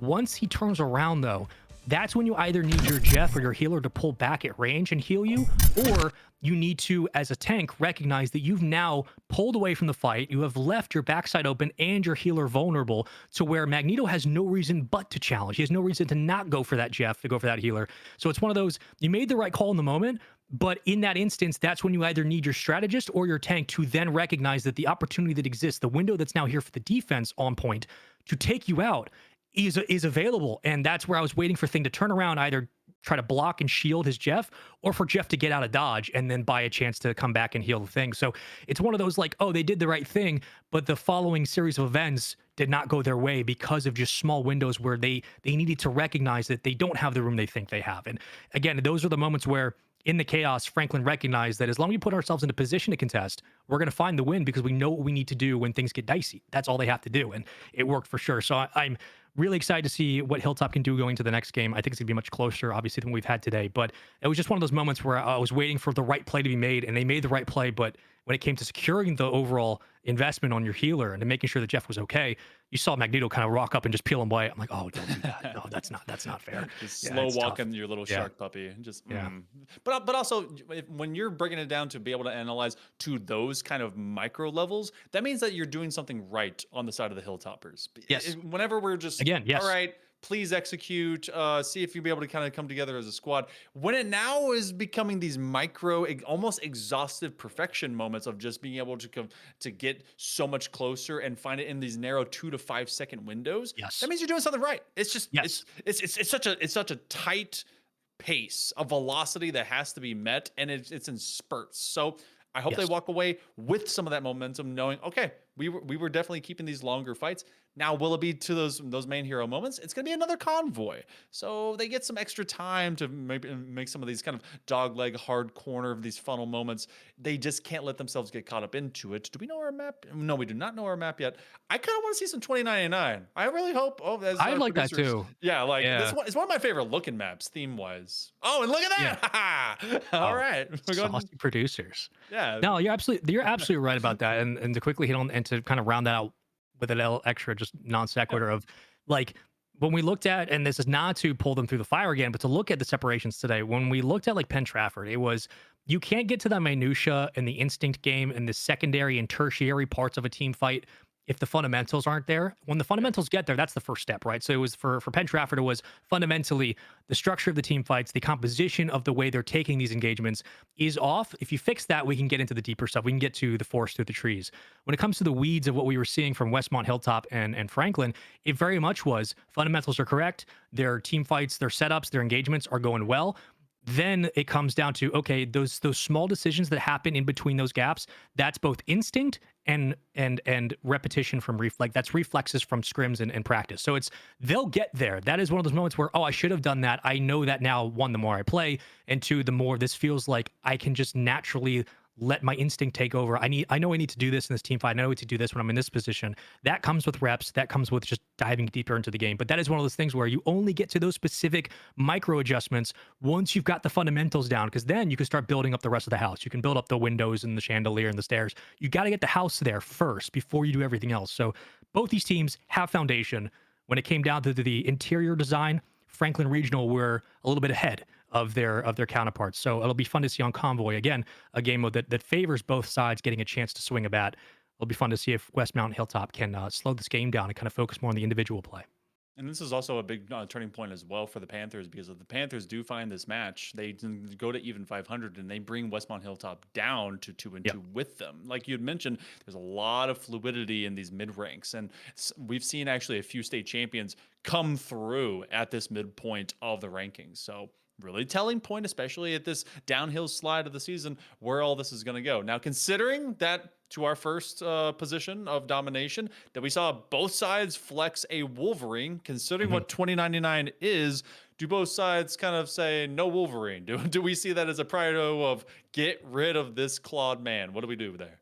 I think, should they? Yes. Well, they probably not. I think. I mean, I at wanna this play level it. too. Yeah. Like, I mean, unless you're playing like top level Marvel Rivals Igniter champions, like even if you understand sometimes that the right banner pick is to kind of take away a character on a specific map, also sometimes it's like, you know what, so like we'll go ban for ban. Show me what you got for Wolverine, because it also means that if you don't take him off the board, that opens up the threat of one, he exists, two, the following pick also exists now, because you're not kind of what we saw earlier. You're not leading the conversation or picks and bans into a different choice. You're allowing Wolverine to exist, and you're also allowing whatever your secondary pick would be from him to then become a audible call mid-game, mid-round. So it's like it might be one of those, we don't ban it because we want that option to either be a threat or a trap card that we can spring in at any time to pull somebody else out in our roster. So I think they should, but I would not be surprised if they don't, because it just means there's more variables that they can tap into and use. So it's going to be, there's so much that they can choose for 2099, but it is definitely one of those maps that, like, 2099 gives me headaches. It is just one of those maps that you're either good at it or you get steamrolled, and I'm usually on the latter. It's just, it's a tough map. I feel like at least one that I can assure is going to occur might not be the Wolverine, but the Incredible Hulk. Incredible Hulk, I think, needs to go if you are the Hilltoppers. It did not do you any favors. It wasn't exactly a full foil, but it was definitely a giant meaty wall that was just tough to get beyond. And look at that. First pick. Get him out. Get him out. Fair play. Get him out. I like it. Get Invisible Woman out as well. So again, the boundary push and pull, one of my favorite abilities in the entire game.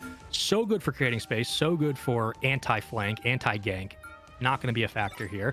We will save it on the side of Westmont Hilltop. That's great. So again, Invisible Boundary could help with Thing. It could help with keeping Ultron up, especially if you want your flyers to be able to pick and poke and peel on zone and not so much have to path for heals like an Iron Man would have to. That's great for Ultron.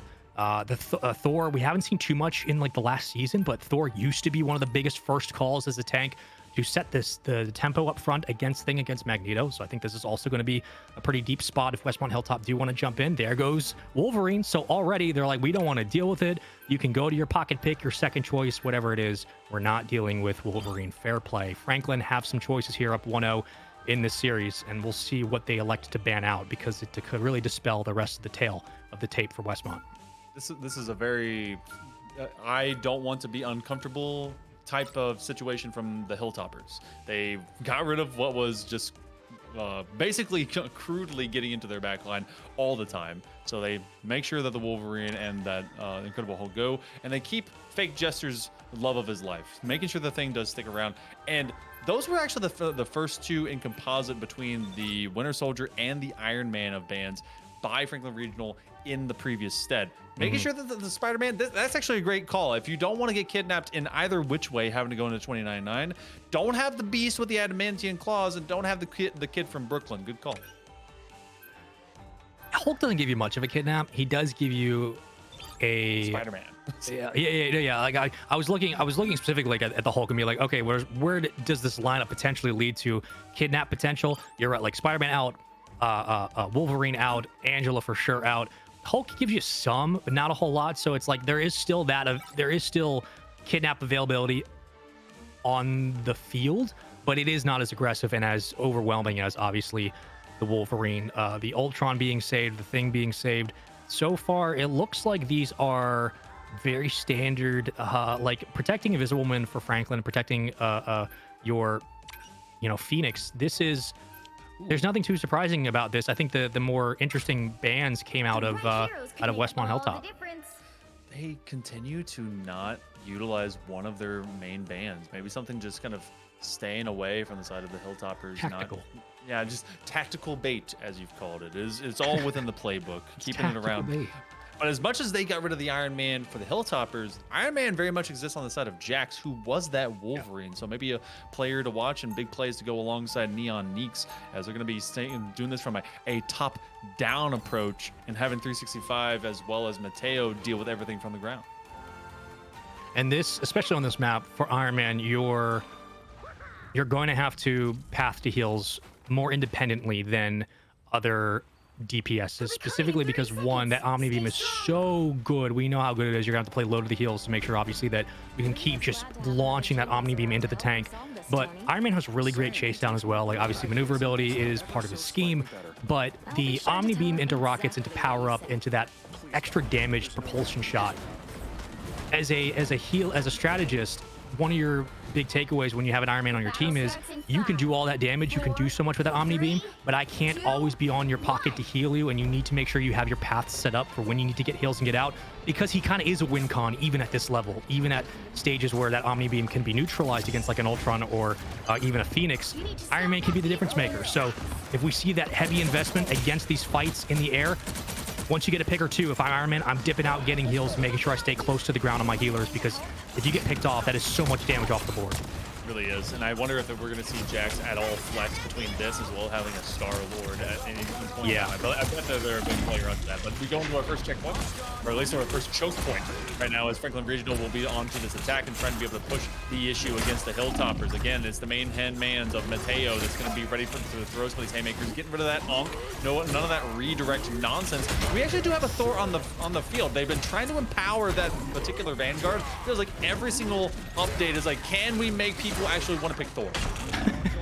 And for a while, they were successful. They absolutely made it work. And then, again, just give the Vanguards a little bit more buff. I don't know if it needs to be damage increase. I don't know if it needs to be, again, sustain for Thor, maybe some armor. You have the Odin Force. You can make that into ability. But this is also a moment where just down to fisticuffs, you are going to be favoring Thing with knockup, and Venom doesn't get too much. I should say the Venomized Thing doesn't get too much space to work around the zone. But free damage and free charges onto that ult for Moon Knight, a perfect spot to be in. Slow progress, and this is actually a fantastic defense so far here from Westmont Hilltop. They do have a couple that will drop out, so they're just acting on a bit of fumes right now in the old gas tank as we go online right now with Mateo, who continues to advocate for some progress and some success going up to the gate. Now as they get rid of the Jeff, that will give them maybe one last team fight before this one is ultimately opened up. They've gone down to about 2 minutes 15 seconds. That's a nice kind of half burn. Unfortunately, they have their Thor that's locked away, so they got to rejoin the fight. That's going to give some time for the Panthers to maybe make this one up. Huge recovery. I mean, Thing was almost in no man's land for a moment. Surprised that Thor was able to escape that engagement, but credits to Westmont Hilltop for, again, playing really nicely off that little path, keeping Thor back, and really Dylan doing a nice job of just buying time for the rest of his team to get in position. It forced Thing to fall back for heals. Now to the Meteor M, 2 knockups. It's going to clear the back line, but it won't do enough to, again, split this zone. It does allow Thor to escape. And then once more down to a 1v1, there's your moments where Franklin take advantage. Once they have the peel, once they have the isolated fight, their damage, their reduction of zone is like, their damage input is so high that they can just out-duel those healers all day, every day. And we've seen it in 2 games now that, again, they find success. They'll continue moving the zone. Seen a couple rock people go in for big bear hugs to slam this down. This looks like a good time. Looks like a family reunion, and all the big men just come out and play. We'll have the It's Jeff coming up, but that's an overextension way too far. I don't know if that was just kind of a solo effort to try and slow things down, but it didn't come with any extra prizes. As you again continue to see the Panthers cutting them out. You do have the Hand of Khonshu. That will find some major contact, and this is something the Hilltoppers can run with. That's 3 dead. Almost the 4th. Whoa, so weak on Cloak and Dagger. So weak on Cloak and Dagger. She still gets out. Unbelievable. The chase down here from Ultron is not enough to clean her up. I mean, that is your win con into this team fight right there. You get that healer down. The Invisible One was nowhere to be found. You can take the close quarters engagements against Phoenix and force the centering to become a problem. So close from Westmont Hilltop, excuse me. But again, credit where credit's due. They go toe-to-toe in this team fight, right on the point, and they do a very nice job of being able to sustain their health. We'll see now what they can do against this Phoenix. Got the Windsong Inferno, you've got the Eternal Bond, and they both out, so a lot of zoning to get that cart moving in the right direction, trying to be able to take this one all the way. As a Hand of Khonshu, there's not going to be any Egyptian curses, at least, laid down just yet. As Mateo's going full haymakers to the man in the back line, so the Billionaire finally having to run away, as that's going to be Ultron now finding their way into some Knuckles, and that Spider-Bot will move up into the end point of this second checkpoint. They lost at least a minute in the midst of all of that stagger back after finding that 3K. Westmont Hilltop, though, is finding themselves at their own door, and the final path for victory laid out right in front of the Panthers. Yep, it's right there. Like you said, it's just for the taking. I will say the Ember Frost is a little too far back in that second tier of this fight. I mean, Thor's doing the most kind of brute force up front, but that Ember Frost diamond form can shut down things. It can force both your Cloak and Dagger and Jeff to kind of peel back. This is a chance to establish some dominance here for Westmont Hilltop. And closing in on those ults, 81% for Emma Frost. This could be a Sonic seduction for the ages. Jack's taking down his own creation. That'll be the Ultron falling out, and so will both strategists. Now, as Westmont Hilltop is left limping, they need to recover, but as they do and try to escape, the prioritization of making sure the main people that keep you alive are gone has paid dividends for the Panthers. They've got a lot of ultimates. They have the ability to leap. They're going to knock down doors. Gonna try and take you home and away from them. And this is not where you want to find yourself, especially you have Jeff trying to just get in, maybe get out, but they're gonna catch these hands. Westmont Hilltop will now be waiting at the other end of the ramp as the Panthers continue to cruise. And this is a slow walk now to basically your final destination here. I mean, we know what's coming. We know what the investments are going to look like from Visible Boundary. We know it's going to lead into a knockup. Meteor M is going to be focused on strategists in the back. Jeff has to heal perfectly in this spot. Cloak and Dagger has to heal perfectly from this position. That Eternal Bond and this Jeff ult might make the difference in this round. The Meteor M does not connect. Sonic Seduction does zone away payload, but it buys you some time to, again, clear the point. They invest a lot here. The Sonic Seduction and Eternal Bond and the Invisible Boundary. So much put on the field from Westmont Hilltop. Does it pay off? God of Thunder ready to go. They're going to spit out their own man. Do have some time as they've put 3 on target. They have forced all the Panthers back. Oh my goodness, give them the quad as Russ is able to make a huge play. Less than 2 minutes to go. Finally, a spark of life deep in the waters out of the Hilltoppers. Franklin Regional, they have a couple of key ultimates to bring in. They've done it the same way. I wonder if they're going to do it again off that wombo combo, but they need Dylan to not overextend. All you need if you're Franklin is the knockup from Thing or a Eternal Bond into a Iron Man Ultra Beam into Pulse Cannon.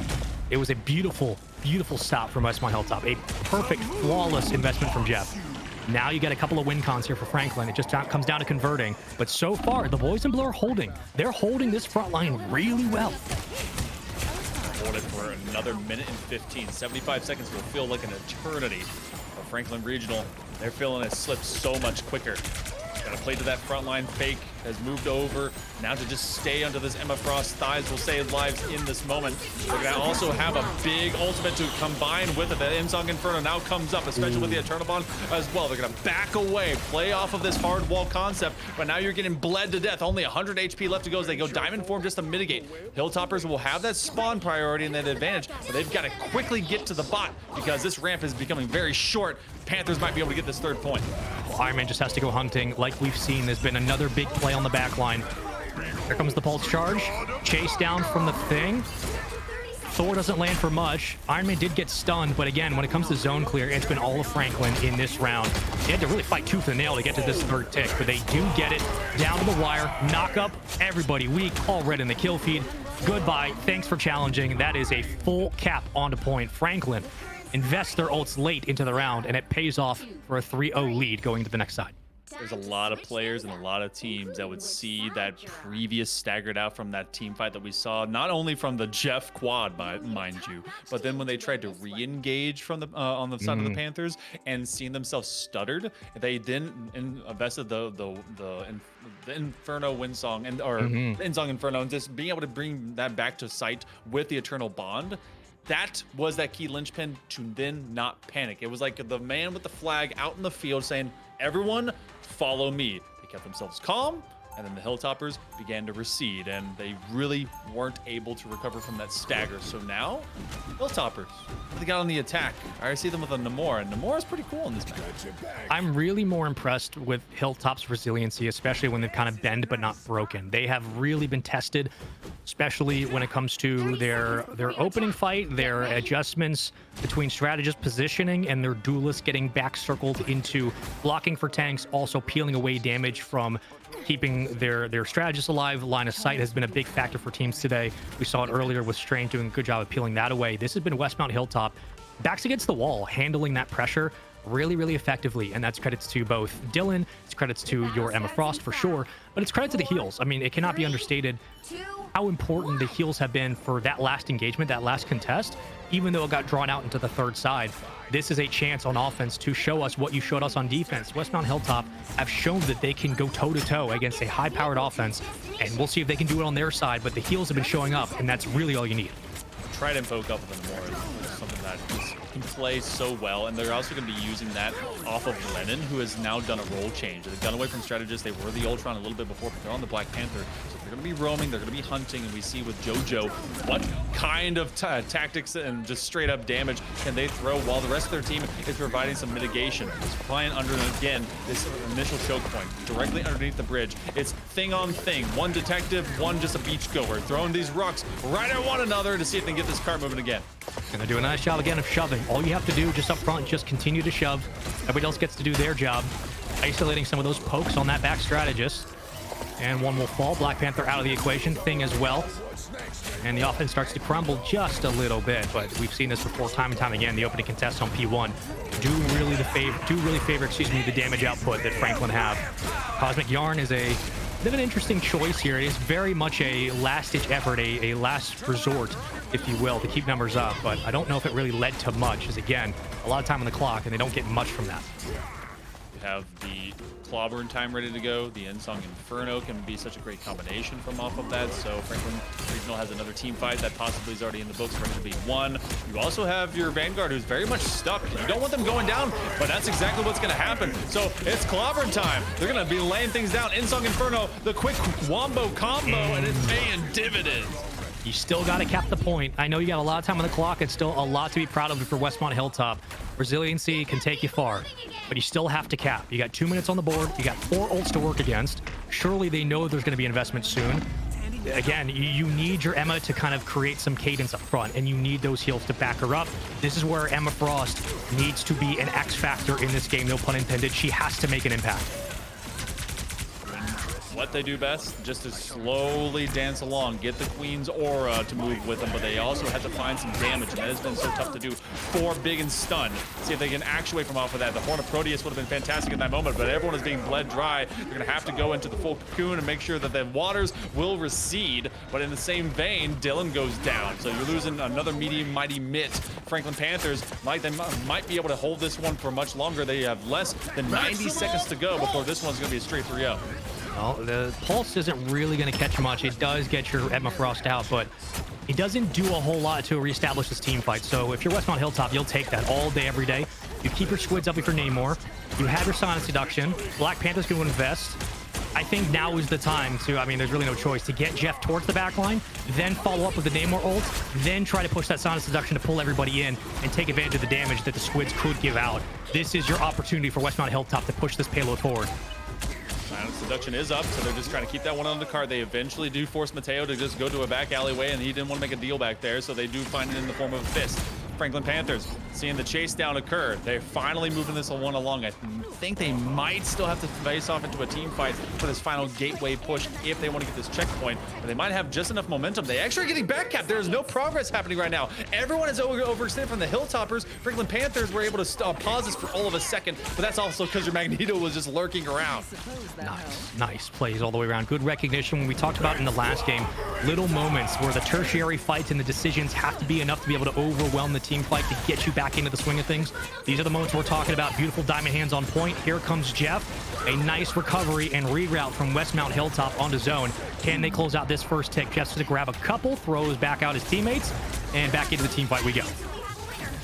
Should have an inevitability and eventuality that goes the right way for the Hilltoppers. I say that with all confidence of a small squirrel and a big dog coming at them. It looks like that eventually they're going to get overwhelmed. They're going to diamond form, see if they can be able to take on the fist. They eventually get a stun, but the choke slam doesn't happen. 3 stuns out now from the Panthers as the Hilltoppers are seeing themselves lose the numbers. The overtime is nigh. They have to get rid of 1 extra man, and eventually they might be able to encapsulate it. Mateo has been such a thorn in the form of a rock in all of these Panthers' paws, and it has given them pause. They cannot advance this spider. Dylan is excellent in this round. It's just been complete domination from Thing, though it doesn't buy enough time. It does buy a second opportunity, a get out of jail free card here. Tunnel Bond does hit the field.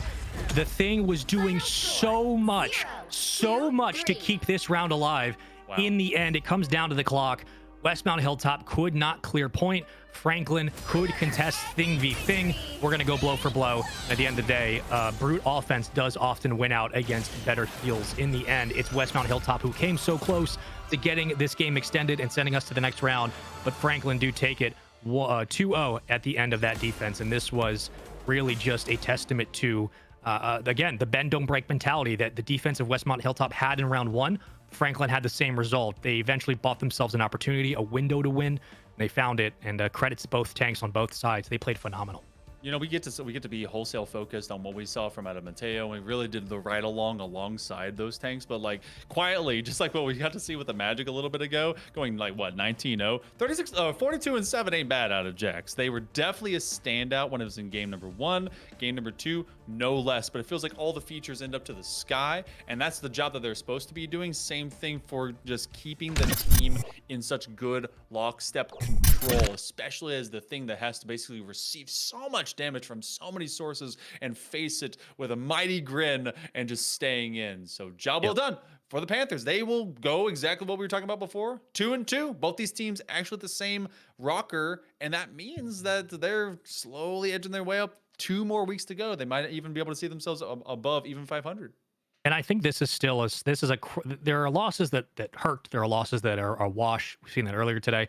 There are also losses that obviously they teach you stuff, but there are losses that don't hurt too bad. And I think this is one of those losses for Westmont Hilltop where if I'm the players, hopefully they're not hanging their heads. They understand that, yes, it was a close game. They had chances to win, but they kept it so close. And it's not just because it was so contested all the time, but they showed that they could both respond to the offensive pressure that Franklin had, but also when it came to just straight up fisticuffs, like this is a team that went blow for blow, and it does mean a lot. And down the line for Westmont Hilltop, this is a loss that I hope will propel them into the right mindset of, oh, we're on the right path, just a couple of tweaks and we're there. And I think this is one of those where if I'm the captain, if I'm the agile, if I'm the coach, I'm like, hey, that was a tough loss, but that's a great loss. That's a moral victory for us, is that we know what we have to do to get right. And a really good showing from that squad. All sweeps today. Didn't expect that at all. But what a day of rivals.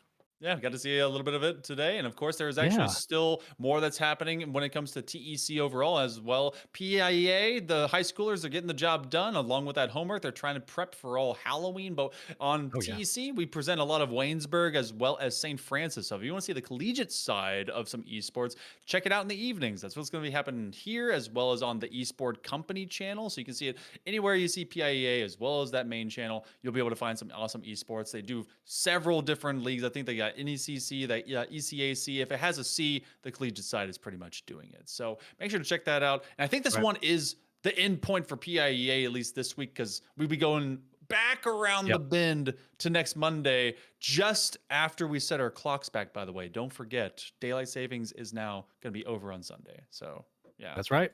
Extra sleep. Like 1 to 3 a.m. that doesn't exist. Something in there. I'll take it. I'll love me some sleep. But also be safe out there trick-or-treating tomorrow, all you students. Have fun. Dress up as the Thing.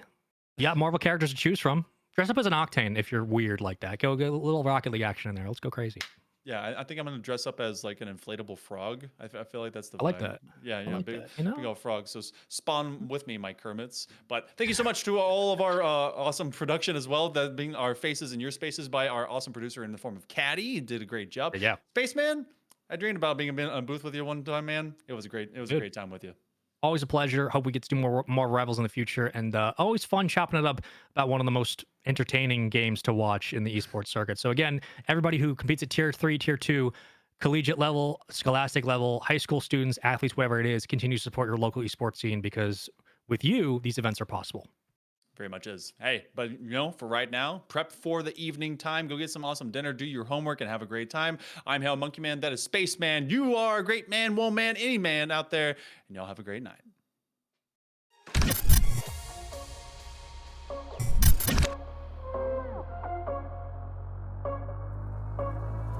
Rising with each beat of the music is